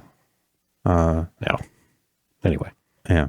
It's a weird situation because people have not hammered out these processes. Yeah, exactly. And I don't think there's a ton of precedent for it, except weird cases where someone's like, I've got every Super Nintendo game in my basement and I'm going to rent them to you. Like just the dumbest sounding businesses. It's like, you're going to get sued out of existence. I feel like all those the TV streaming services that were like, we've just got an antenna in New York.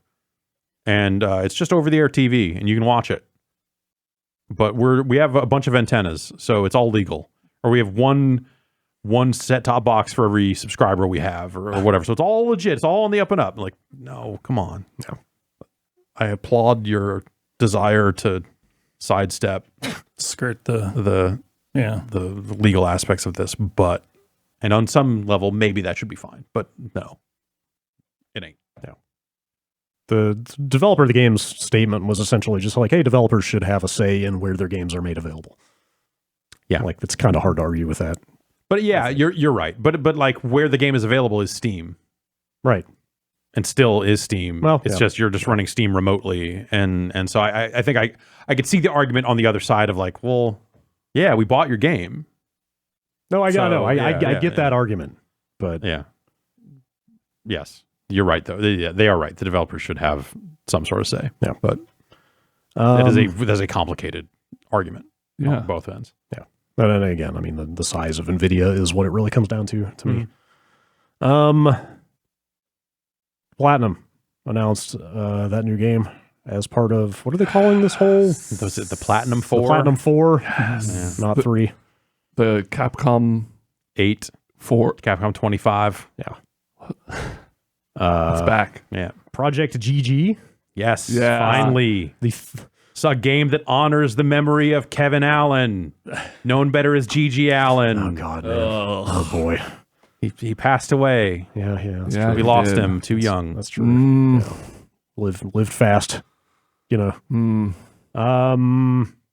Yeah, so Kamiya is directing this game, and he's referring to it as the third in his superhero trilogy? Yeah, so you have, I saw this on Twitter. Beautiful Joe is an homage to Kamen Rider. Wonderful 101 is an homage to Sentai. Oh, is this from him? Yeah. Okay. And this is an homage to Ultraman. Okay. Yeah, because the trailer is pretty vague, but it sure does seem full on like kaiju, giant robots type stuff. Yeah, and it ends with, what does it say? Like GG a go-go or something? It ends with a go-go. Sounds about right. Clearly. Sure. Why not? And then that led to an interaction on Twitter where he was like, somebody was like, do you want to make other like games? And he's just like, yeah, I would love to make, Beautiful Joe 3, blah, blah, blah. Bayonetta versus Dante.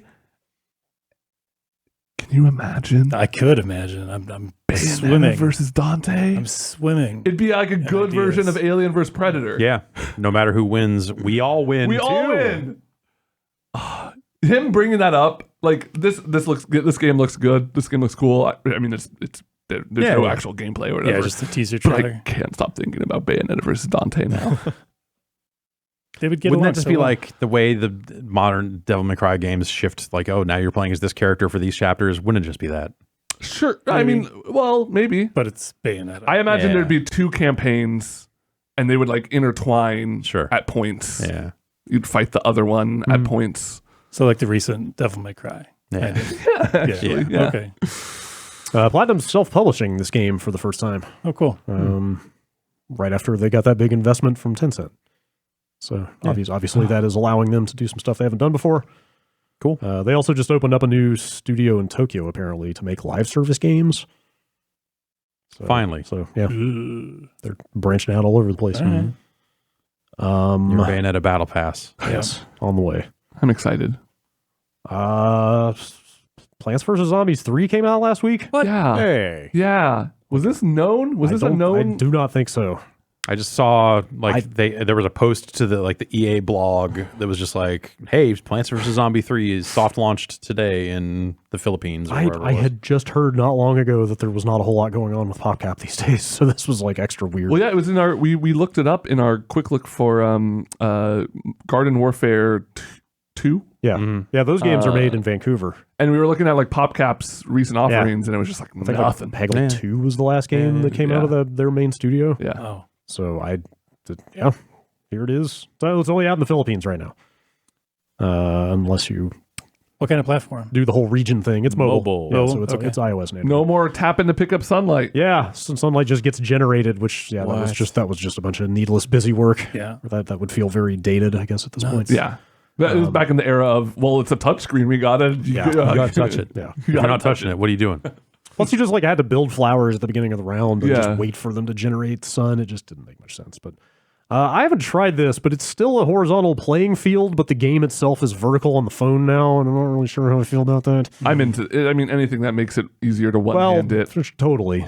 But I don't know. It just looks like it really compresses the size of the actual playable space. But maybe it's fine.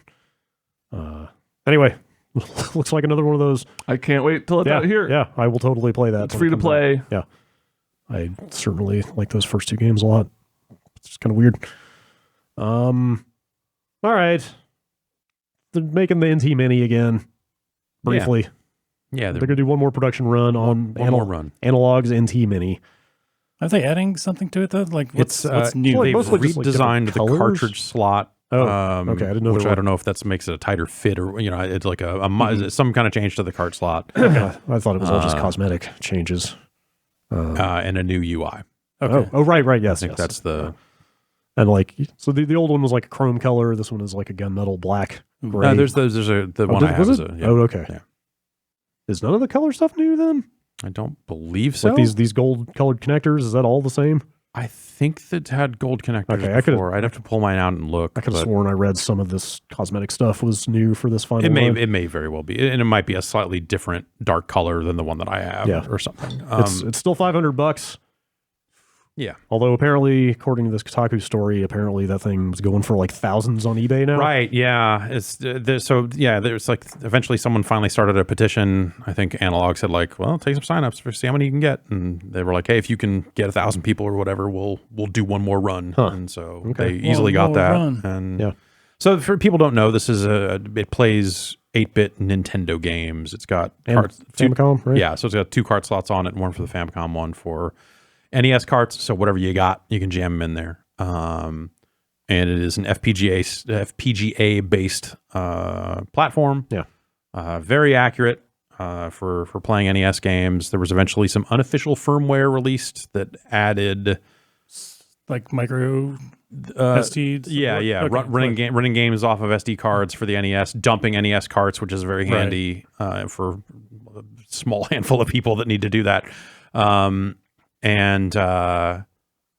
It also, there were cores for other platforms. So, like you'd play like ColecoVision games and a bunch of other stuff on it. Like original Game Boy on there. Yeah, I think so. The Game King, I want to say, is on there. What's the Game King? There were a bunch of bootleg, like nasty Game Boy clones out there. Are these all the 20-in-1? No, kind of some of these were games? cart based. Oh, really? Like they were still cartridge based platforms, Right. but the Gamate or whatever, just like weird ass shit. It plays a little bit of that stuff as well, and so I don't know. I can't sit here and say that unofficial firmware will definitely work on this one or not, because I don't think they've put these out yet. No. But you would presume Yes. that would be an option. It's a nice device. It's very expensive. Yeah. And then, so they would go on to make the Super NT and then the Mega SG for Super Nintendo games and Sega Genesis games, respectively. And those are in plastic cases. Yeah. They're still very nice, very well-made devices. Got a good solid feel to but them. those things are like $250. Yeah. And so Or maybe less than 200, aren't they? I thought they were $249. Let me see. But I could be wrong. Mega SG. Yeah, 189 Oh, shit. for the Mega SG. Okay. Yeah, so I mean, yeah, this thing is very. it's very nice. It's very luxe. It's very heavy. Yeah, it's all metal and It shiny. is a very heavy thing. You could club somebody with this thing. Yeah. It's a device, man. And even this is not the original. What is it? The Analog NT, was that the name of their first thing? Right. Which they harvested actual parts out of NESs to build. Yes. Yeah. Which I still think is kind of fascinating. Yeah.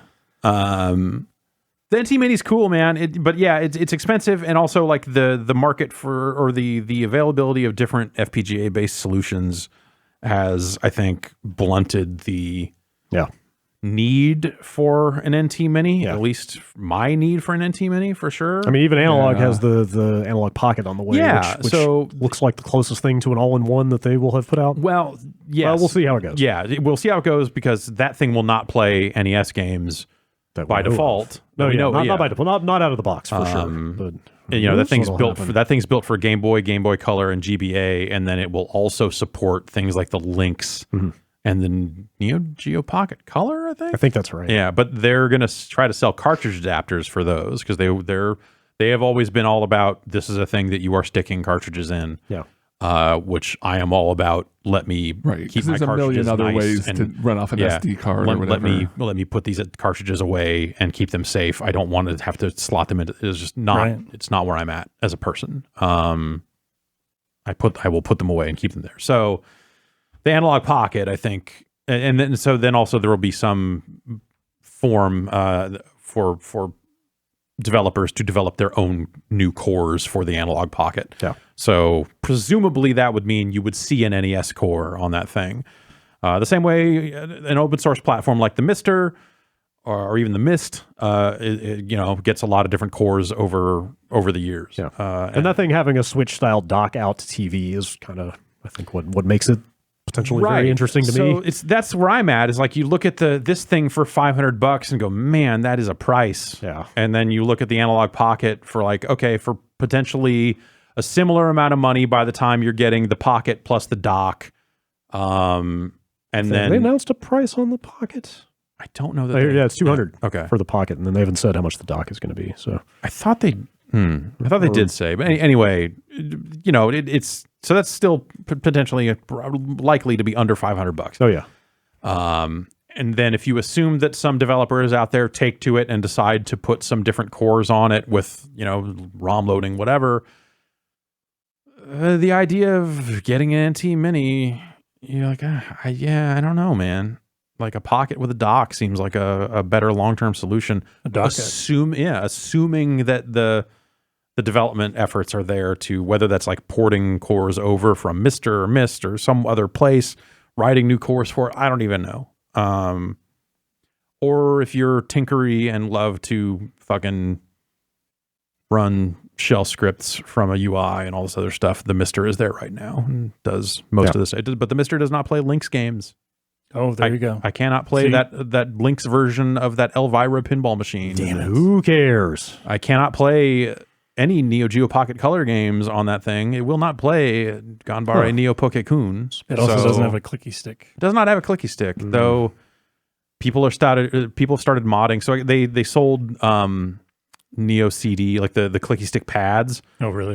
With that mini Neo Geo thing they put out. Yep. The crappy little handheld, the fake arcade machine thing. Yep. But they don't click. So people started modding clicks into those. Fantastic. Which is kind of awesome. Yeah, clicky stick. Fantastic. Very nice. Yeah, I assumed I was just going to go all in on a Mister, but the Analog Pocket seems like a compelling alternative if it gets there. Yeah, well, I think, just by having that extra portability factor. Sure. Yeah. For all those times. Hey, look, man, you could take a Mister. You could build a Mister in a portable case. Oh yeah, it's very doable. Yeah. Yeah, absolutely. I think that the Analog Pocket looks really nice. But I'm not a huge portable guy, and probably don't buy an NT Mini though. That's just kind of hey, look, as someone who bought an NT Mini, I'll say if you know what you're getting into, sure, and you've been coveting one for a long time but didn't want to pay those eBay prices, this is cheaper than that. But I'm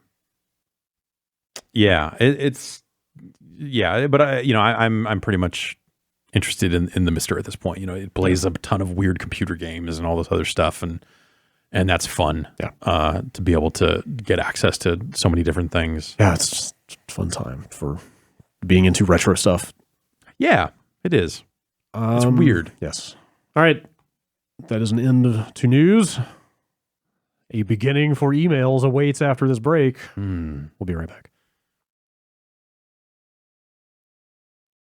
All right, email time. Yeah. Email time. Bombcast@bomb.com. It can be email time anytime. Oh?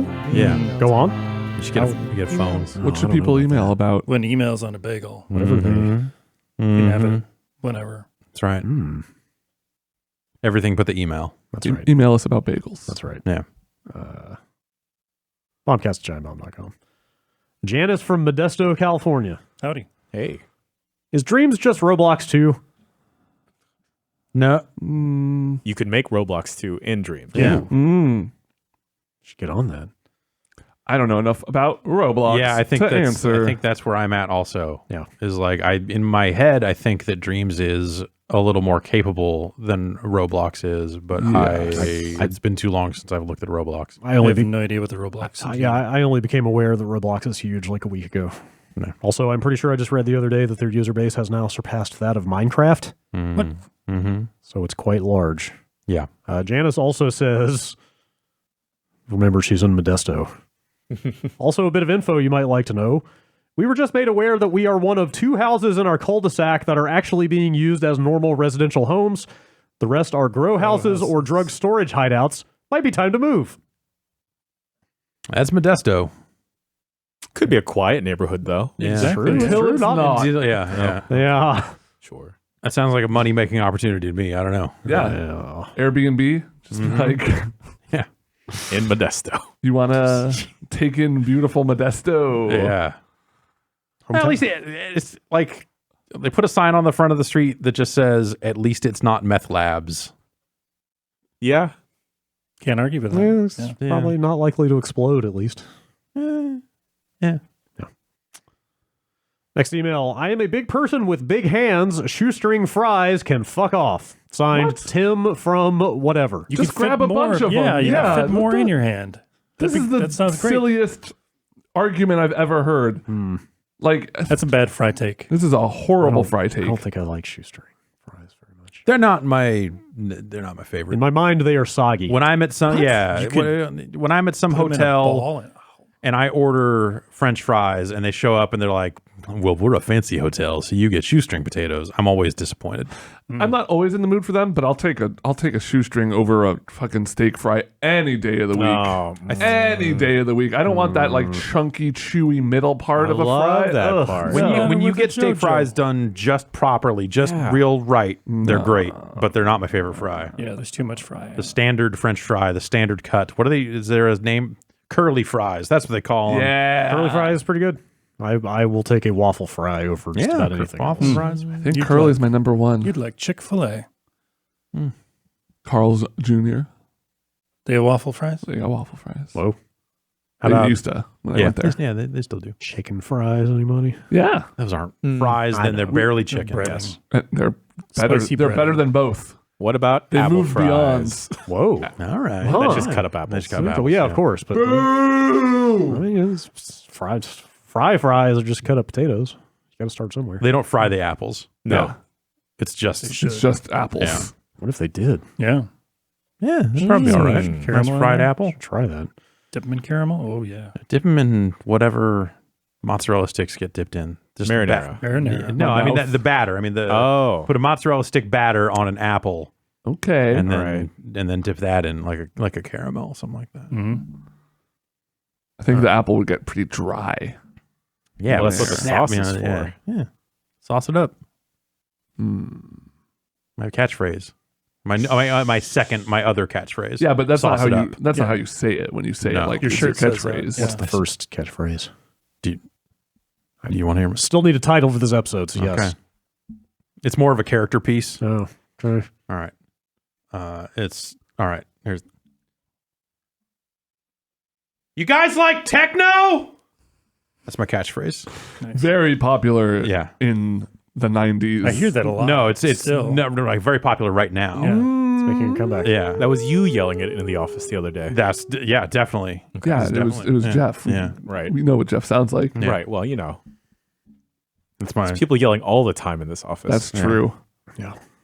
That's my catchphrase. It's gonna be real big. It's gonna be everywhere. it's also it's more of a character thing. It's more like imagine a dude Yeah. in Wait, hold like on. Hold on, hold on, close your eyes. Imagine you're in a nightclub. They're playing current dance music. Sandstorm. EDM, you might say. Sure, yeah. I don't know what that is. A guy wearing a black turtleneck sweater and like tan pants Okay. comes up to you. Does he have any candy? No, he doesn't have anything. He doesn't make his own candy? He's got a drink. He's holding a cocktail, and the napkin is stuck to the bottom of it, and he's pinching the napkin between his pinky and his ring finger to keep it all there intact. And he's sipping it through the stirring straw. And then he leans into you as the music is blaringly loud, and then says, "You guys like techno?"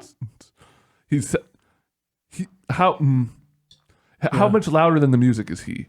I mean, he's the music is very loud, so you're able to hear him because he's leaned in so far, But he's, like, right up in your uncomfortably ear. far. He is yelling in your ear. Okay. I don't think I would like this man. The Exactly. whole situation is He nailed it. Yeah. not comfortable. Yes. All right. Kyle from Whitehall, Pennsylvania. I'm allergic to Kyle's. I'm at my local bar where every Wednesday they do trivia. On their tap list is a beer from Truckee, California called Bart. I was just in Truckee. Okay. Did you have Bart?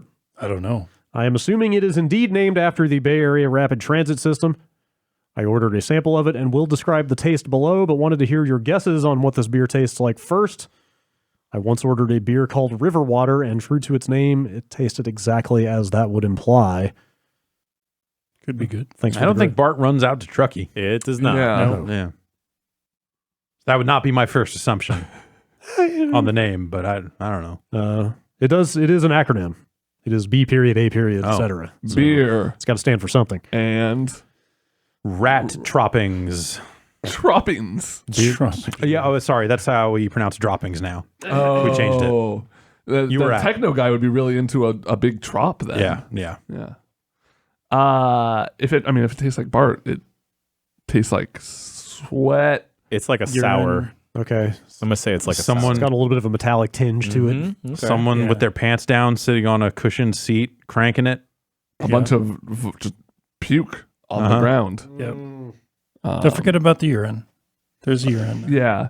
It's usually more in the station, I find. Really? The smell, yeah. More in the Strong station urine than on the smell. trains themselves? Yeah. Yeah. I don't know. Well, it depended on the station and the train, of course. Yeah. All right. Do you want to hear his report?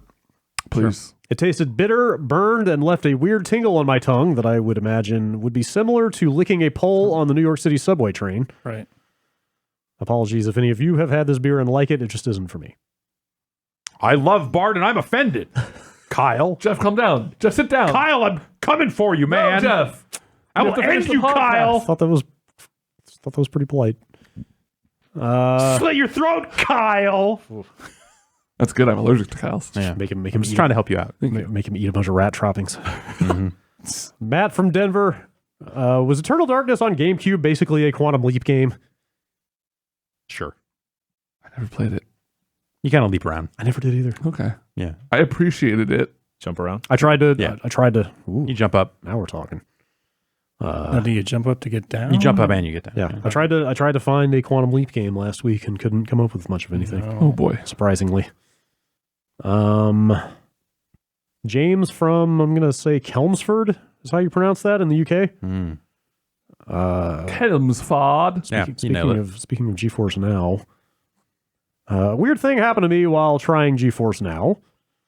So I had Hitman 2 installed locally on Steam, but I wanted to compare the streaming service to the local install, so I fired it up via GeForce Now, and it ran like absolute crap, 2 to 3 frames a second, completely unplayable with all kinds of weird artifacts. I'd tried it with other games, and it had worked great, so something was clearly going wrong. I soon realized what happened. With GeForce Now, you effectively remote desktop into a VM which has Steam installed on it, logged in with your account. You then have to click install, and in a few seconds, the game is ready to play. However, as I'm sure you know, if Steam sees another computer on the network with a game installed, it'll let you just click play and stream it via in-home streaming without making you install it. So the GeForce Now VM, which is connected to my PC by virtual network, saw my locally installed copy of the game, let me click play, streamed it to the VM, then streamed it back to me. Yep. I thought that was amazing and dumb, and thought you might too. I fucked up the studio PC one weekend because after the show on Friday, I was still logged into Steam. So when I got home, all the games that were installed on that machine were showing up in my library as streamable. So I was able, sure enough, to stream games from this PC here in the office to my machine at home. And then I got it in my head, well, wait a minute, I should launch something that runs in a window, and then then I'm effectively remoting into the studio PC. Right. And so I did. Yeah. And sure enough, like you can click around and open windows and all the other stuff. And then I forget what I was doing. And I didn't want to destroy the computer or anything dumb like that. But I was like, as I was like poking around and pushing it, I did something that popped up a UAC prompt. Oh, nice. And so then because the whole point of UAC is that it doesn't pass it over a remote connection, or at least that type of remote connection, to prevent you from doing nefarious shit. It immediately dropped and locked me out, and all those games disappeared. And I was like, oh well. What was the PC like when you came back in? That was the week I was out, so one of y'all found it. Okay. Probably with just a UAC prompt up on it. Yeah. Went, huh. And whatever porn you weird. were looking at in the background. Yeah, whatever porn I was looking at. Yeah. Andrew in Kitchener, Ontario. It makes sense because that PC is not on the work network. It's Right. on our separate Yes. consumer grade internet, so it's way faster. Andrew says, look, they're putting a head crab into the PC version of Death Stranding. Why not a Sam Bridges Dota 2 courier? It's the best fit ever. Oh, wow. I will install Dota again if this happens. That'd be pretty fun. Yeah, but what happens when he flies? He gets, you can becomes zip, the- zip lines. Yeah, okay. Sure. You just see him zipping, like holding, one hand. okay. The thing is, They should do that. you should have should to do you should have to order the items around in the slots in the courier from Okay. heaviest to Sure. lightest, or else it Sure. takes them longer to get there. I would install Dota and buy that courier and then never play. But what if you could attack him and then all his shit dropped and you could steal all his stuff? Can you do that in actual proper Dota? Yeah. Well, he wouldn't drop the stuff normally, but I think Sam would. Sam would. Sam would. Oh yeah, Clumsy motherfucker. Killing the courier is a It's a power move. Oh, the courier's going through a jungle and it went up a ramp. Oh no, it did it too fast. It fell over and everything spilled. Yeah. Didn't hold down both the triggers. I don't have any triggers on my keyboard. Yeah, well, you should be playing Dota 2 with a controller. Everyone knows that. I have done that. Yeah. It's not good. Weird. Yeah. Who would have thought? I don't know. With the Steam controller? Yeah. Oh, yeah. Well, I think we were talking about game rentals at some point recently. So Logan in Illinois wrote in. I grew up in a small Midwestern town without a blockbuster type of rental place. this is a John Cougar Mellencamp song. Very possible. All right. But we're getting there. All right. It's going to suck down chili dogs any moment. Great. We did have an independent store that rented movies and games. We also had places that ran a typical business plus did game rentals on the side. Our grocery store and gas station tried for a while, but the one place that really succeeded was a barbershop. Oh, yeah. The guy that ran the shop was a guy named Dewey who lived behind the shop. He rented games and systems in the PlayStation 1 era. He also had an adult section he would let some of us that he trusted in to rent.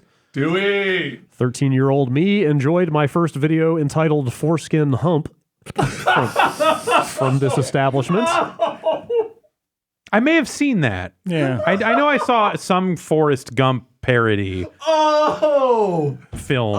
Yeah, I didn't even connect that. No, I did not connect I those not dots. Yeah, I was with you. I was trying it's to not like, just some extended docking film. Yeah, It's, no, you know, I was really trying to work through my mind what foreskin hump is. I thought that was pretty evident, but sure. I guess maybe It's it's a an stretch, maybe it's which an- you can also well, see. now in you're talking. maybe it's an age thing. He says, my question is, what combination of business plus rental shops have you seen during the rental store era? P.S. Dewey is no longer with us, so he's in the clear. Thank you for your service, Dewey. Incarcerated for renting porn to minors. out of his barber shop. My barber had a lot of games there, and I feel like I remember him letting us take one home one time, but that could be just bullshit. There's I think they might, if it still operates, it's operating out of a fucking tent outside the city limits nowadays.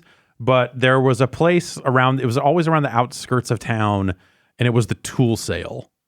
And I don't know, maybe you don't know about this, but the Sonoma County, it was just like outside of Petaluma or Roner Park, Pengrove, like somewhere in that area was just like, it was a place that was selling tools and porn. Tight. Yeah.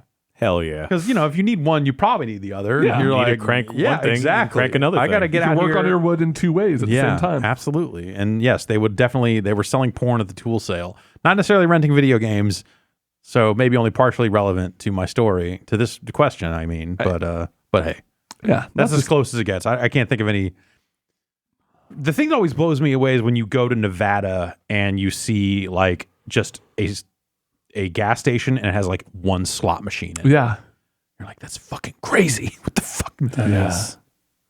Somebody's going to play And it's that thing. occupied. Yeah. Yeah. Yeah, They're just like sitting we- there smoking like When I went to, last time I went to Tahoe, we went to a supermarket and there was just like a row of like 5 slot machines just there near the registers. And there was a woman there just talking to all the people working the registers. Like clearly she was just there all the time. Yeah. She knew everybody and was just there playing slots. And it was just like, this is, it's nuts, dude. I mean, that's the play. You're gonna fucking get. wild. You're gonna get a lot of people there at those stores trying to dodge the CRV. You know, because like that's a time-honored tradition for us going up to Tahoe in high school and college and stuff. Was like we'd be staying on the California side, but drive over for all our booze in the Nevada side because they don't charge a CRV. So you're saving like 10%. Yeah. It's real. All right. And then while you're there, maybe do a little gambling. You're buying drinks anyway. might as well. It's right Yeah. there. Stuffing kids in the trunk. Oh, good times. Speaking of gambling, That's where they belong. Andrew from Alsip, Illinois. I had my first Four Loko tonight, fruit punch flavor, and played Mario Party 5 at my friend's house. Good choice. Is that an appropriate way to spend a Friday night? P.S. I fell down my buddy's stairs trying to leave. Yes. Yeah. One of us. You've arrived. Except for the Mario Party part. No, that's I might- that's there. You That's have perfect. arrived. There's no better pairing than a nice Four Loko and the hijinks of the third GameCube Mario Party. Second, Second. I Second. want to say the first 3 are all in 64. yeah. 5 was a good one. I remember that I one. would know. 2 and 5 definitely the standouts of the series. I don't All right. It's just one long fucking nightmare to me. Yeah. One 500 turn nightmare. All right. This was bound to happen sooner or later. Austin in Austin, Texas. Finally, the mayor. Trackmania Nations is getting a remake. Yeah, I think it's a remake. I'm a little confused, to be honest. Anyway, that's Trackmania for you. Ubisoft had an interview with the game's director. The following is a quote from the interview. Question from the interviewer. What would you say were some of the biggest lessons learned from previous games in the Trackmania series, and how are you applying that knowledge towards the upcoming release? The initials are FC. I don't know what the full name of the director is, but at first we had a simple approach. Do you know who the interviewer is? No. Is this from the Ubisoft blog? It very well could be. The thought crossed my mind, but it just says... Because the game cop did, in fact, conduct the interview on the official Ubi blog. This text just says interviewer, but you can draw your own conclusions. All right. Okay, the director said, at first we had a simple approach. Then we moved toward more rich, beautiful, and complex creations, including map making, but lost simplicity in the process. Today I would like to combine depth, beauty, and lightness. I think it is what people expect from modernity. To be powerful yet simple. I hope that's what will be with Trackmania. French video games are the best video games. I was going to say, this is the most French answer to that question that it could possibly be delivered. Could you just give me that last sentence one more time? Yeah. Today I would like to combine depth, beauty, and lightness. I think it is what people expect from modernity, to be powerful yet simple. I hope that's what will be with Trackmania. Austin says, is it possible for Trackmania to have both depth and lightness? Yes. It's always had it. Okay. It has always been light. It's always been like the depth ridiculous. Is built you see the cars flipping around. It's very colorful and wild and free. But it's got that depth because you're like working on shaving off fractions of seconds, taking turns, mastering that stuff. Like, I digging through poorly written server documentation to figure out how to make share remixes play. Yeah. Like it's a nightmare, but an elegant nightmare. Yes. No, it is the most inelegant. I can't help but notice that this didn't make it into the news segment. I don't know why. But yes, they announced a new Trackmania called Trackmania. Specifically because of this email. Yeah. Why it's just called Trackmania. It did not make it into news because we had to read that email. Was Trackmania always Ubisoft? No, they bought Nadeo, the developer. So yes, they are billing it as a remake of Trackmania Nations, which is okay. Let's see here. I'm gonna go make a sandwich. Nations is the free-to-play Trackmania game. One of they've had a couple, I think, over time that just plays the stadium environment. You can buy it, and then you wouldn't be playing Trackmania Nations forever. You would be playing Trackmania United forever, which is the paid version, which has all 6 of the environments, which is stadium and whatever the fuck the other ones are. People only play stadium. In the esports setting, all that other stuff, I feel like I only see stadium. Yeah. So I take that to mean that they are making another stadium game. And the 4 screenshots and a little bit of game footage they put out at their big esports finals last week seem to indicate that it is another stadium setting for the game, that's what people want to play. There's a handful of people that are like, man, why don't they do something with Canyon? And the answer is because no one cares. Stadium's the right answer. It always has been. It's out in May. I'm very excited about a new Trackmania but also I hope it is broken in the way that I want Trackmania to be broken, in terms of like, I want user run servers with ridiculous mods and external leaderboard tracking through Deadmania and all this other stuff. There's just all this over the top UI just all around it, and custom music for the servers and all of that, plus whatever they bring to it. They're coming up with some new special blocks and other stuff for the level creation stuff that hopefully we'll flesh that out and bring some modernity to it. Yeah. Lightness. They put the speedometer on the backs of the cars now. So if you look at the footage, that's just a digital readout number. That's pretty good. As you go. And it's really neat looking. That's the ammo counter on your gun of car games. Absolutely. It's cool. All right. Curtis from Newmarket, Ontario. If you or anyone that heard Ben's story decides to try a soapy slip and slide, Please, for the love of God, do not use liquid laundry detergent with an added bonus, bleach. What? My first day of university orientation week, I had the pleasure of experiencing severe chemical burns to my left eye after going down face first on the bleachy slip and slide. Man. Spent 4 hours in the hospital with a suction cup attached to my eyeball, flushing it with water. It wasn't easy to make friends in class that week as I was constantly crying from that same eye.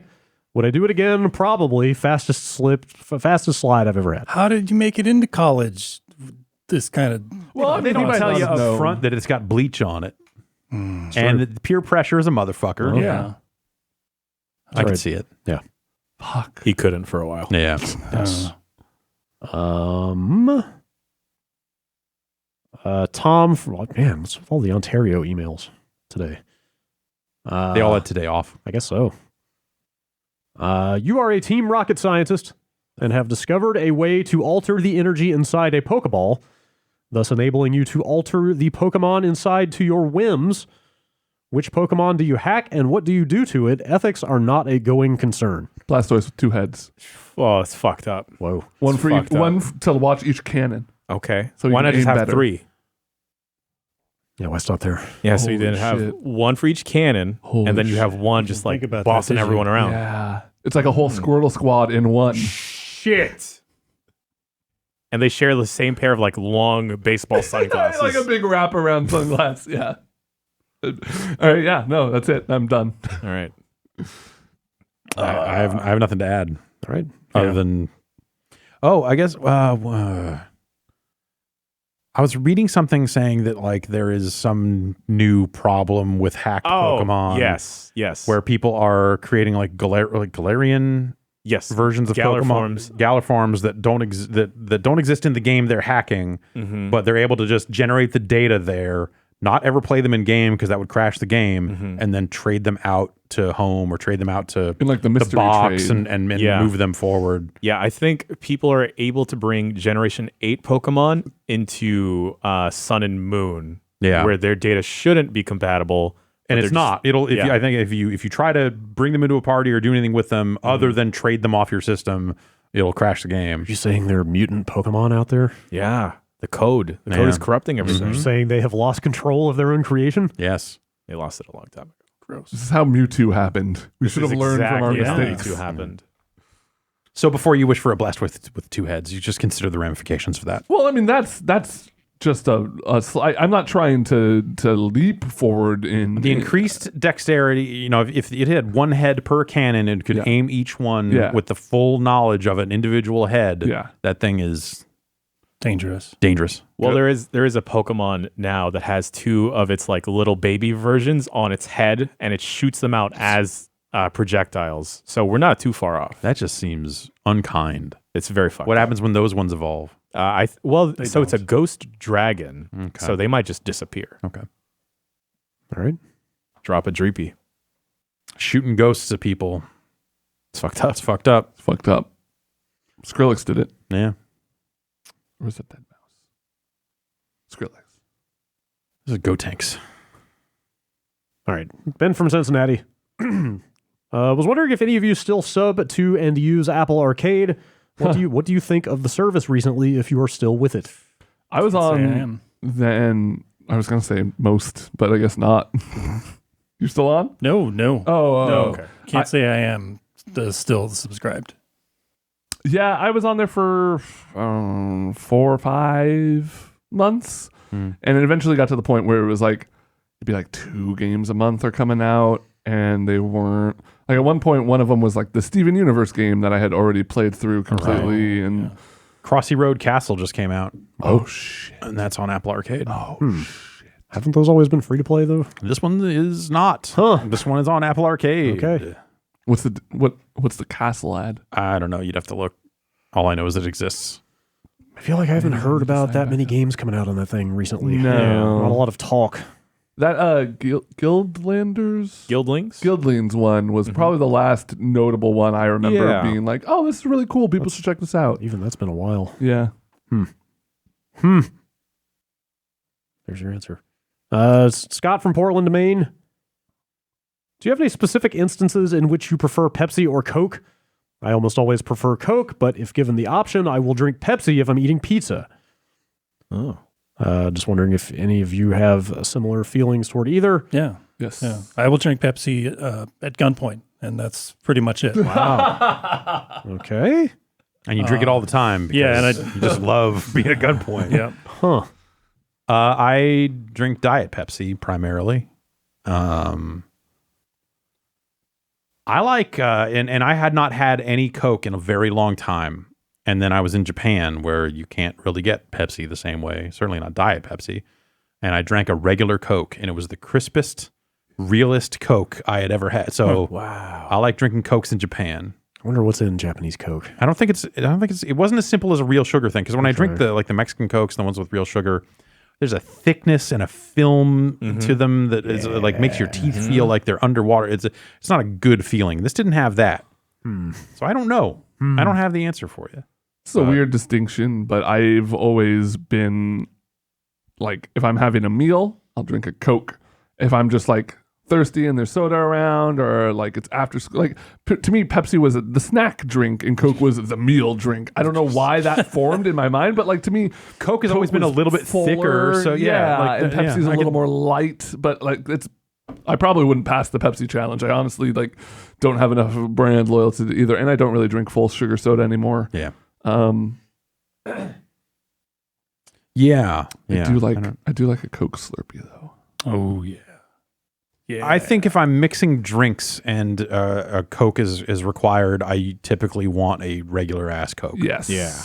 Yeah, I used to when I was on keto and have to drink like Coke Zero vodka. Yeah, it was man. not, Yeah. or like Jack and Coke Zero. It's just because you already got like the kind of ethanol-y stuff in there that it just does not. It doesn't mix well. It You is- get used to it, I guess. I don't know. you do. Like I have to. Yeah, I mean I did, and then I didn't. Right. Damn it.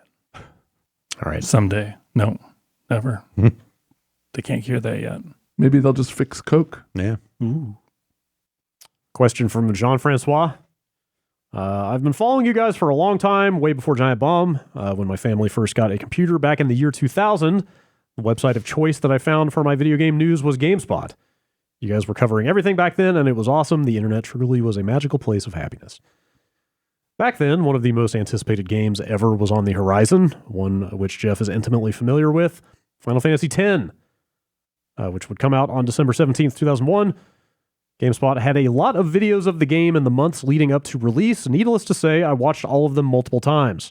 Here comes my query. While there were a lot of videos on the site of the game, all of them were only 30 seconds long.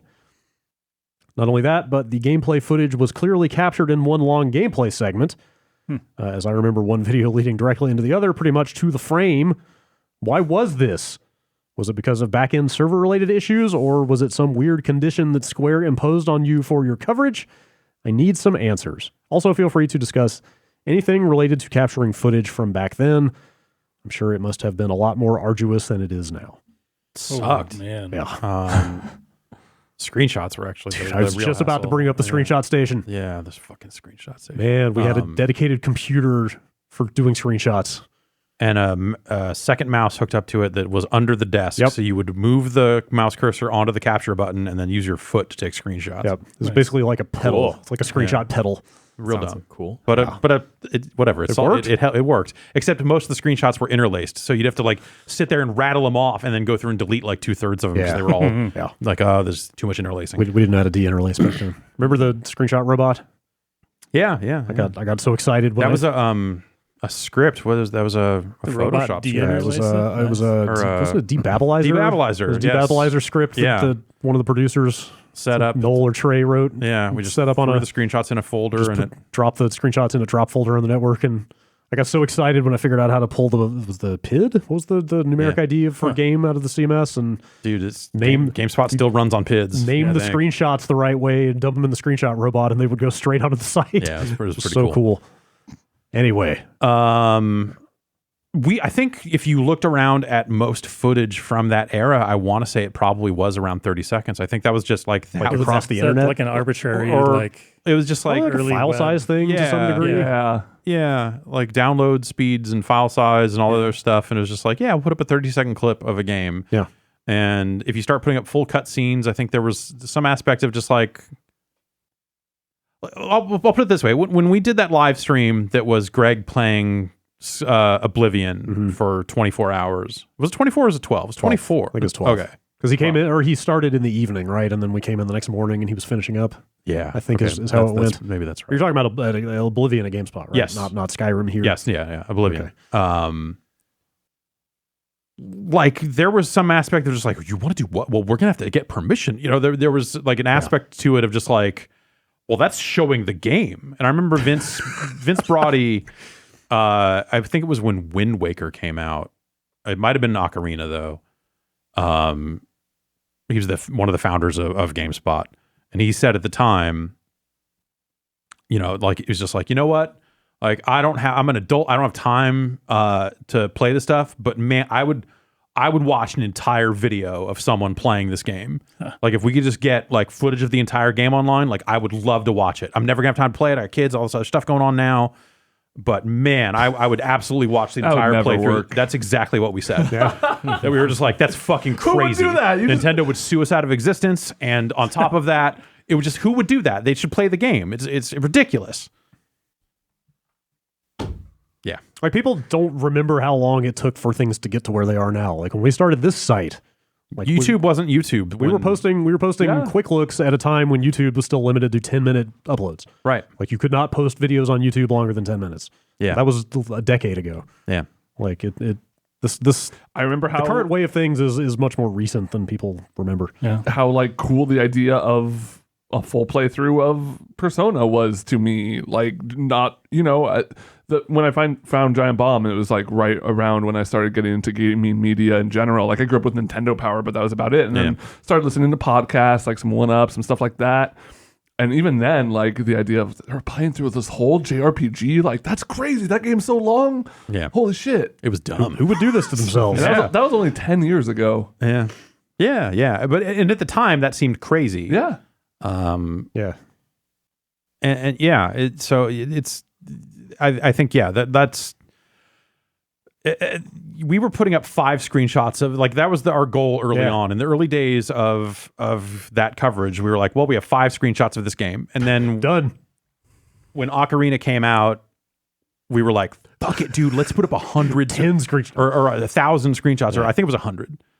But like that, it was like with the review, we put up 100 screenshots. It was like, holy shit. And we get company provided screenshots of things in preview, but like when the review time came, the goal was write the review and we need 5 screenshots. And that's it.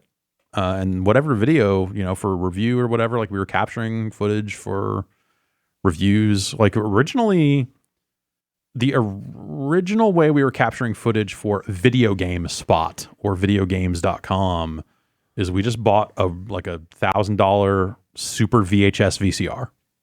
We just had an SVHS with tapes, and we were recording it to tapes and then capturing the video off of tapes. Ryan McDonald had a Mac. He was the only person in the whole building with a Mac, and he used that for editing together 30-second clips. And they took forever to render, and they were these terrible resolutions and all this other stuff. Yeah. So it was probably technical limitations as much as anything. Yeah, yeah. For those videos being that, like, because in 2000, a ton of people were still on dial-up. Right. You know? Yeah. Which is like, depending on your speed, probably like a megabyte would take like 5 minutes to download. You know? It wasn't. Yeah, you were not streaming video. So. Right. Yeah, yeah, and so yeah, like that. You wanted to keep those limited, but at the same time, we were like, well, we can capture this footage. We should capture all of it. So I bet it was this like compromise of just like, okay, well, let's do this. Let's do 30-second clips. I doubt it was like Square's limitation. Yeah. Though Square has certainly had its share of insane like limitations over the years. Sure. They were the company that always wanted broadcast. They wanted they wanted their like a copyright notice on every screenshot. Right. And stuff like that. Yes. So we were just like, no, we're not going to do that. I remember that. I'm pretty sure they were also one of those companies at E3 that would only give you B-roll tapes if you were broadcast. Oh yeah, yeah. Unless you were on actual TV, they were like, who the fuck are you? Yeah, the internet? why would you want tapes for the internet? Get the fuck out of here. Yeah. Here's a CD with like 5 screenshots on it. Get out of here. And Square was also one of the companies famously early on that didn't want to work with us at all because they thought the internet was just piracy. So this was, this was at a time when PS1 mod chips were happening in a major way. Sure. You first started seeing like dumps of PlayStation games being transferred online, which the idea of just like, that's 600 megabytes. How are you doing that? Who has time to download that much? It's ridiculous. Yep. People did it. It was a simpler time. Yeah. Let's see. Tyler from Illinois. My parents decided to do a bunch of cleaning at their house, and that uncovered my collection of games from childhood. This included Xbox, 360, PS2, GameCube, Wii U, PSP, DS, and hundreds of games and peripherals. So are you still a child then? Like, you're kind of like running up pretty close to. That was 2 consoles ago. God damn it, man. My question is, what should I do with this stuff? I haven't played most of it in years and kind of forgot about it. Any suggestions are welcome. I think we have a varying spectrum of answers on this one. Yeah. I lean towards, I like to not take a lot of things with me. So I would, and I recently did this. I went through my parents are selling my childhood home and like found boxes and boxes of games and stuff. And I just took like a total of like 10 games, like the games that meant a lot to me. 50 Cent Blood on the Sand. 50 Cent Blood on the Sand. It was mostly Super Nintendo stuff. And I was just like, I realistically don't think I'm ever going to play these actual cartridges again. I don't think so. But like, I have fond memories of these. And so I'm just going to keep them around. And I'm not a big collector. I'm mostly digital now anyways. So that's kind of where I would lean. Yeah. Is like pick out the ones that mean something to you. Yeah, you could try donating stuff to like a library. Yeah, or a hospital, hospital. Yeah, something like that would be a good use of that stuff if you don't want to hang on to some it. of that stuff might be a little too old. I do wonder how easy it would be to actually make use of. I feel like anything prior to like Wii U might be a little. Places probably not even going to have TVs around. They could hook some of that stuff up. Maybe, yeah. Shit.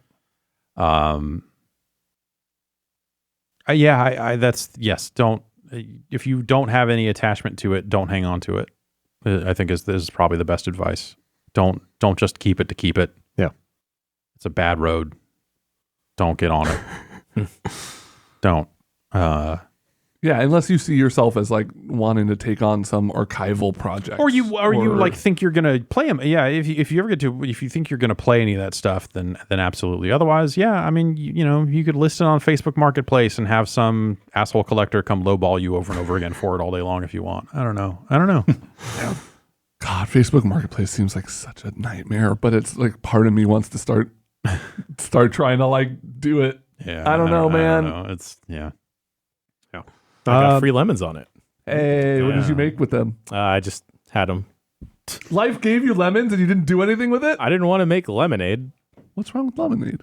I get it here for free. That's true. Nate from Minneapolis. How likely is it that the PS5 and the new Xbox...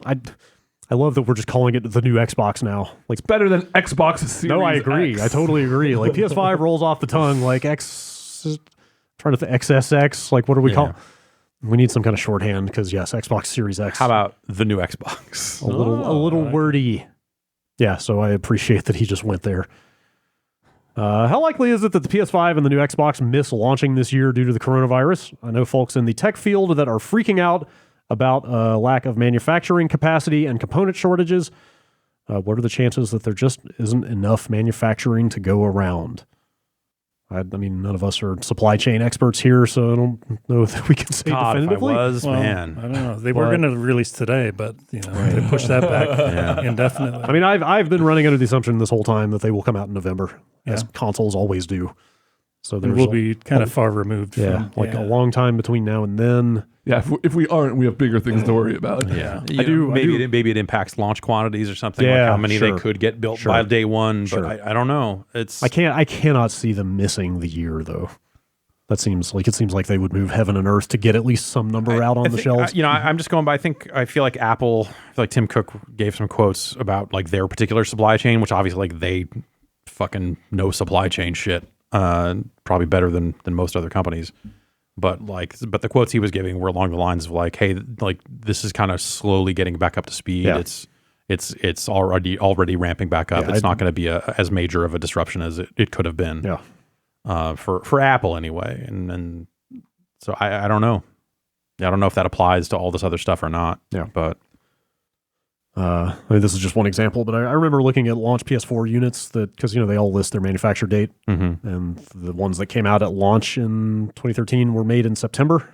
So it was like made in September, sold in November. So like probably still got a fair amount of. I guess it makes sense. Leeway there. They probably don't want to have a warehouse full of these things for too long. Yeah. So. But if there's a bunch of other stuff, if just manufacturing capacity is being taken up by other stuff. Because this has created a log jam, then maybe you end up in a weird situation. But let's do a couple, 3 more. How about Sean from Long Beach? Yes, about Sean from Long Beach. The first holiday I spent with my wife's family, I was introduced to the regift cabinet. This is a cabinet in their garage where they keep all of the regiftable things they get, like bath bombs, novelties, and empty picture frames. So that they can quickly grab something if they need a hostess gift or if a neighbor drops by with an unexpected fruitcake. My mother-in-law sent me to grab a scented candle to take to a holiday party, and I noticed a sealed, boxed copy of The Matrix Online in the cabinet. This was in 2009, and the servers had just been taken offline, so it was basically a boxed coaster. 3 years ago, it finally happened. I checked the cabinet, and it was gone. Somebody had gifted. I don't know who ended up with it, but I chuckle whenever I think of some poor neighborhood kid getting The Matrix Online in exchange for a plate of cookies. Wow. That poor kid. Man, you should have taken it when you saw it. Yeah. That poor Matrix Online. Yeah. Could have deleted itself. It's true. That's a pretty smart idea, though. Like, It's not bad. Yeah. a regift cabinet. Yeah. Okay. Smarter idea, though. What if they put the Matrix Online back online for Matrix 4? Yeah. That's a different cabinet. Yeah. Well, I mean, it would make sense because Matrix Online takes place after 3 ends. It gives you a little more story. What if Matrix 4 is just all the stuff they were gonna do for Matrix Online, but that Does anybody know anything about the premise of the new one? I've been purposefully avoiding it. I mean, I don't know if there's anything out there to know. There's a little Yeah. leaks here and there, but He rides a motorcycle. I mean, I know it's fucking action movies, but they're bringing back everybody that Takes place here. none of those This is the characters Matrix. survived. What's going on? Neo can do anything. Yeah, he's God. Yes. My honest question was, do you think that game will remain canon? Because that's where Morpheus dies in Matrix Online. right? So do you think like they acknowledge that in the movie at all? Do you think like Maybe, I don't know. Like if anyone was going to, I think it'd be them. I think they would try to stick to They cut to 30-second footage of just a cutscene that'd from be Matrix the Online? early versions of the Matrix looked a little crude, but you can see here- Pascal on a roof somewhere. Yeah.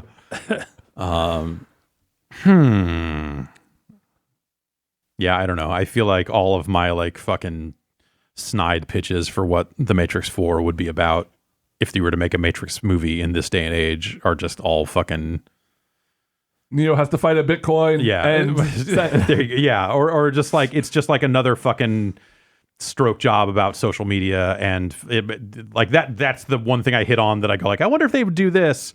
It's now everyone is willing to be a battery because they're all just sharing their data online. They're just all on fucking Matrix Facebook all day, and it's just like that's their fucking big Death Stranding-esque fucking hit you over the head statement. I like to think they'd be a little bit because like the original Matrix totally, was of course, I would beyond what people thought about technology at the time. Yeah. So hopefully they can do the same, here. Hopefully, Yeah. The one thing I know is that it heavily involves the Merovingian. You know, everyone's favorite Matrix guy, the Merovingian. Yes, the French guy. Yeah. Okay. He hung out with the albino twins. Yeah, no, I know. Hey, I know who the Merovingian is. Okay. No. Yeah, who doesn't? Okay. I just want But he's the French guy who hangs out with the albino twins. yeah. Monica Bellucci is there. Yeah. Or is she? There is no Monica Bellucci. Oh shit. Whoa. Okay. Chris sent in an anime quiz. I don't know if it's kind of. Let's go. I don't know if the deck is kind of stacked here though, because we have actual anime viewers here. Yeah. And an expert. So I don't know if they should be. Licensed. We're all anime viewers I don't know except you, I Brad. don't know if they should be barred from answering. Brad, you should get into anime. I'm good. good. I think. What if you got into? It's good. You said you wanted to watch I've been Bubblegum watching- Crisis again. You've seen it. You're there. You're there. You're already there. I only like 80s anime. Okay, I've been watching Space Dandy. That's great. Anime is good. or earlier. 80s or earlier. Okay, well, I'll answer last. Okay, it's just a list of real and fake anime titles. Okay. Okay. That's the quiz. All right, Hit me. but again, like I think you guys are probably just going to know all of these. Yuri on Ice. Real. Real. Extremely popular. Right, like even I've heard of that one. Sergeant Frog. I don't think so. Real. Fake. That's real. I'm gonna say fake. It's real. Okay. I got that in a new type magazine once. Oh, okay. All right. Run away! My teacher is a ghost. That's just general advice. It's true. If not, that should be. Yeah. I'm going to say fake, but I want it to be real. Yeah. I think it's real. It's fake. Chikako, the child of many wisdom. Sure. Yeah, I that's think real. that's real. It's fake. Yeah. Oh. Jan's on top of it. Wow. Log Horizon. That's real. Is it? I've heard those two words together in some form. Maybe it's not an anime, but it's real to me, damn it. It is, in fact, real. Hey.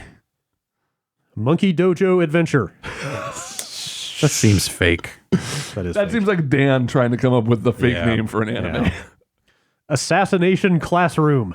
That's That's real. real. That's real. That is, in fact, wow, everybody knew that one. The Last Potato. Back to the topic of shoestring fries, huh? Yeah, Full circle. it's fake. Fake? Okay. Damn it.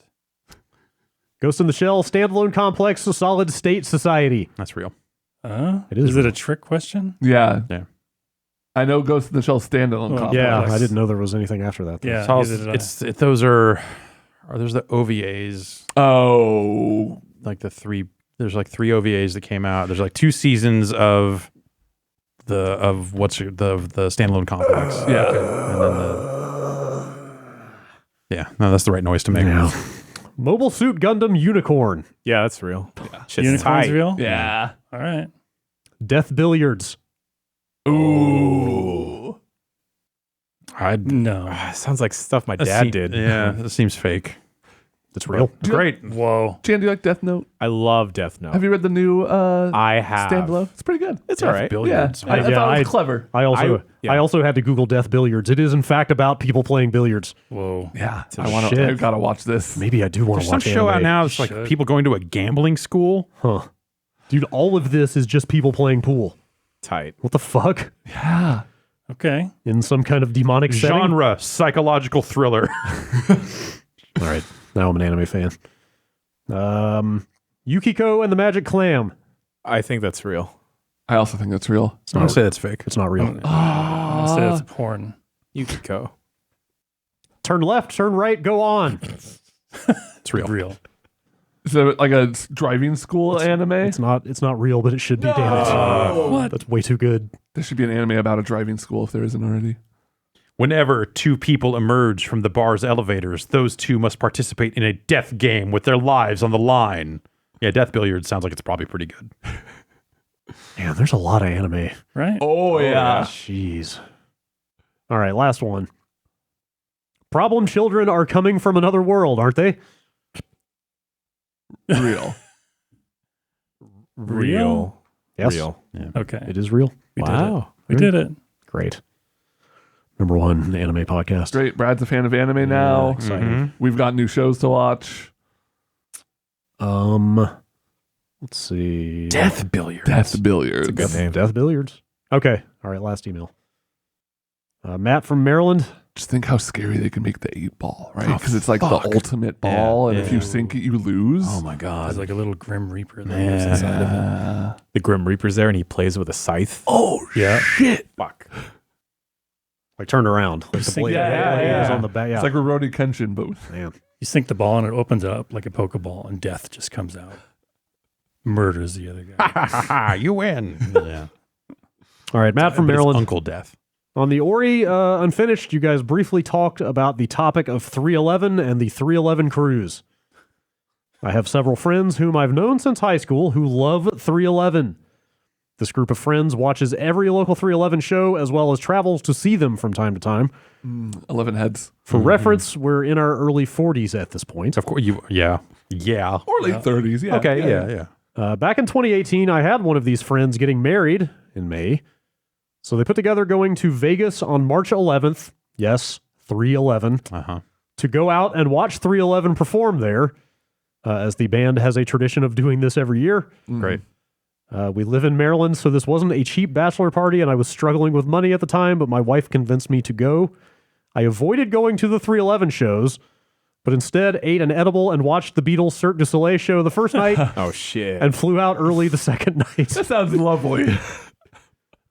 Question, do any of you have a favorite band or comedian or show that you will travel outside of your normal radius of 20-ish miles to go see? No, I don't think so. I did go to the 311 show, though. Wow. I had two friends that are very into the 311 stuff. It's kind of disturbing. Yeah. But regardless, yeah, we went to a show.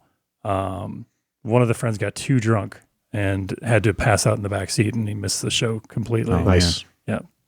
Lesson learned. That'll happen. But that's a thing. That is a thing. I find it weirdly really into it. I find it really hard. The idea that someone could be really into 311 is weird to me. Like not like obviously Why like people, them in particular? well, I don't You're going through something in their life. catalog just doesn't seem like it's deep enough or interesting enough to warrant that type of attachment, I guess I would say. Like it's not like the Grateful Dead, right? Yeah, and I don't, I would not follow them either. But the 311. I don't know. Hey, man, there's something for everyone out there. I can see saying like, oh man, 311's in town. I like some of their songs. Let's go. But the idea of saying like, no, I love 311. That to me just doesn't seem like something a human could actually. I've heard them say it. Just before. doesn't seem possible. I've heard them say it. Like I don't know if I believe them or not, but maybe they're part of some weird zeitgeist. How often do they get high? Not that 311? often. Really? Oh, your friends. No, one of the friends now is high all the time, I think. Okay. But the other one doesn't partake. But I mean, okay, think about like when was 311 the most popular? Like mid to late 90s? Something like that. They were like a pre-corn. Yeah, let's say mid 90s, right? Yeah. And let's say you're like in your 20s, man, and you're going through it. You're just out of school, and you just hear "Amber is the color of your energy," and you're like, man, Amber is the color of my energy. I haven't That's thought about right. that, but yeah, man. But yeah, okay. Let's say you like that song. Sure, someone does. Okay, you're asking the wrong guy. I can't name another 311 song. All mixed up and down. Those are two more 311 songs. Now we've named all three of the 311 songs. As far as I'm That's all I concerned, know. that's it. Sure. Like maybe you like, oh, that song was on the radio all the time because it Yeah. was popular, but so were a lot of other songs. Yes. And so I could see in the context of like, man, music from that year was really pivotal for me, including this 311 song. But for the takeaway to be like, dude, I fucking love 311 and I would do anything to see 311. It doesn't. Maybe they put on really good live shows. Maybe, I mean, like, but, like, you know, it they just- had the whole cruise thing. Like, I don't know. I feel like people. It doesn't compute, like it doesn't make Kid sense on Rock like has a a cruise, fundamental level to me of just like the idea of, and that's like, maybe that's shitty. But like, I'm kind of with you, I just don't understand but like I've heard how weirder bands, so.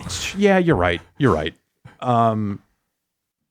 Yeah, but they're not, I guess there's it's- like a tiers, right? There's tiers of just like huge bands that make sense. Like, okay, like Rolling Stones, whatever, like blah, blah, blah. Like these huge #1 bands that like people will go all over the world And for. they kept putting out music for all that time, or Yeah. maybe too long, Yeah. or whatever. But like, and then there's like another tier under them, which are like fairly popular bands. You're like, oh, okay, I'll drive a couple hours to go see them. And to me, 311 isn't even there. They're like a tier below that. yeah, Where, if like you 311 said, was playing at if the they were fair, in I'd be like, town oh, and I didn't have guess, I anything don't else know. to I'm do. walking past them at this stage, and they're on this stage playing. I'm going to stop if I recognize the song. Go, huh, Yeah. fucking 311, and then keep walking. Do you guys have any bands like they asked like you would consider traveling for or anything like that? I've thought about it. Like I've wanted to go see I've never seen Maiden, and like they played in Oakland, and I still did. Oh man, see them. yeah. Oh man, Yeah. It was Prince for me. Yeah. I saw Prince I think 4 times. Nice. There was one time that I saw him years ago in Oakland one night, And then the next night I was just sitting around and I was like, I wonder if there's any tickets. Holy shit. And there were totally nosebleeds, and we tried to go again the next night, but the traffic was so bad. We couldn't get there in time, but I totally would have gone to see him again the next night. My partner's way more into that stuff than I am. One time they were in Chicago and flew to Tennessee for a concert and then flew back. Like flew in, landed, saw the concert, and flew back for a Guitar Wolf, a Japanese rock band. Oh, yeah.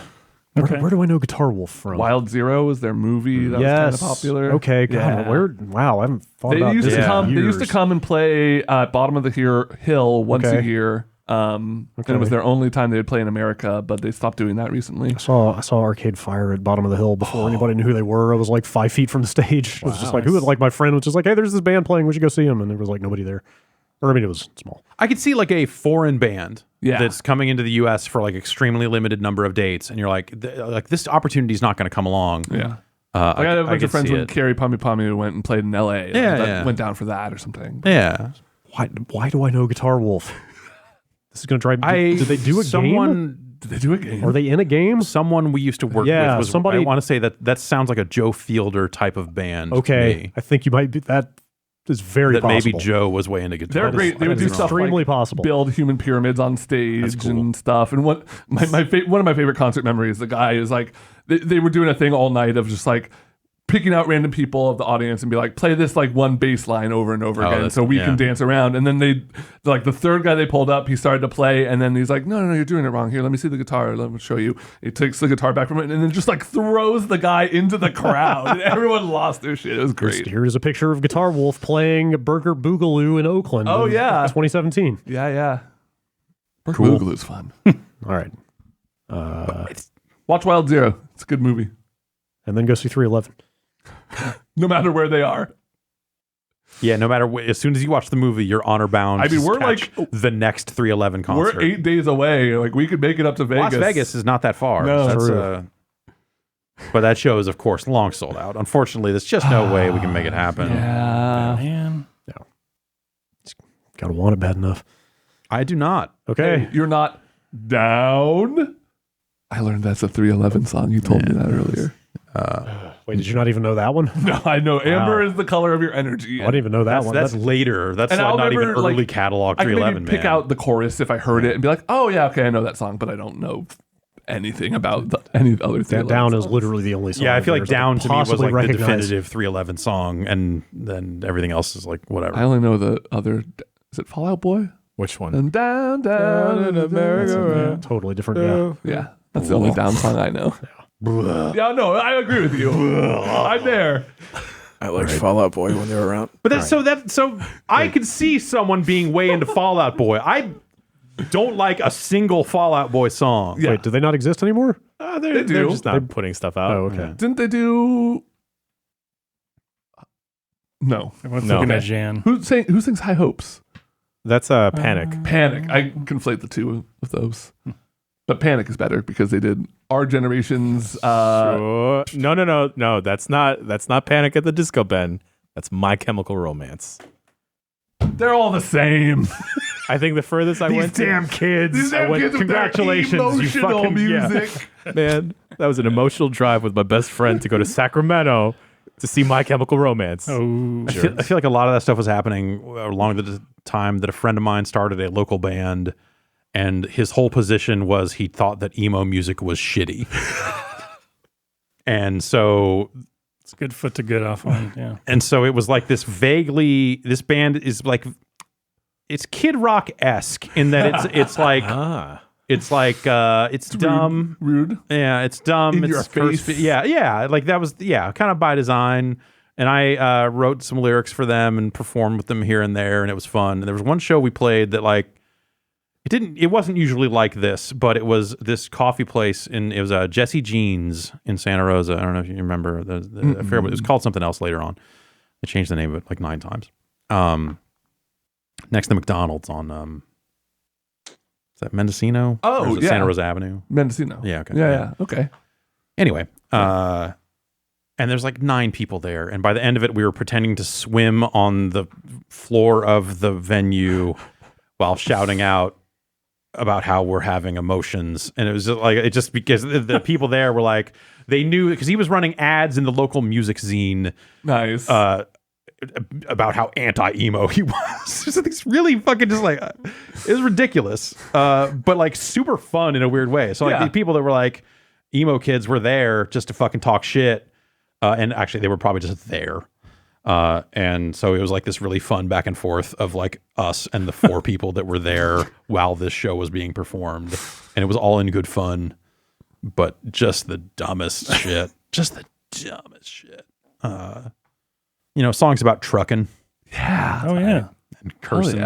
Hell yeah. Fighting, fucking, that the classics. Born on a mountain, raised in a cave. Something like that. Trucking and fucking is all that I crave. Like, it might as well. Like, honestly, like that, but like 3 levels down. Yep. Real dumb. Yeah. Yeah. All right. I closed the emails. That's it for emails. Email us about bagels. Sure. Bagel facts. Or- I want yeah. some bagel Some facts. bagel facts. Or anything else. Anything else? 311 facts. What's your favorite My Chemical Guitar Wolf. Romance song? The next episode of this podcast will be on 310. So send us Oh, your boy. day early Your 311. predictions for the big your 311. predictions for March 11th. Don't make this the thing that people email about for the next month. Well, once 311 is over, it's pointless Yeah. for another year.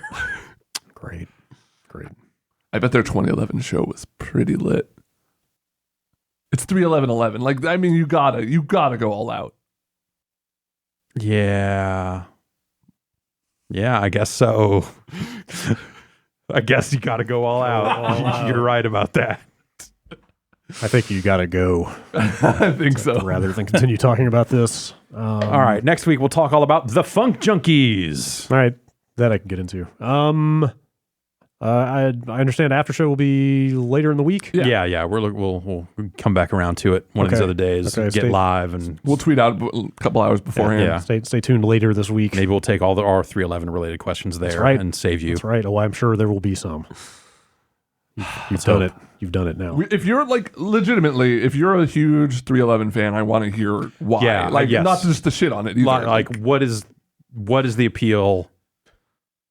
What are you doing? I feel like we got to get out. I feel like somebody's getting very angry right now listening It's to this. like- we have to get it's out like, of here. what no, this is their platform. Was Spread the Sublime 311 too popular for you? Okay, well watch who you start talking shit about now. I like Sublime. Or there's going to be a issue. Kind of. I'm sorry. Oh, the Long Beach Dub All Stars. All right. That's it. Thanks for listening to this podcast. We'll see you next week. Bye.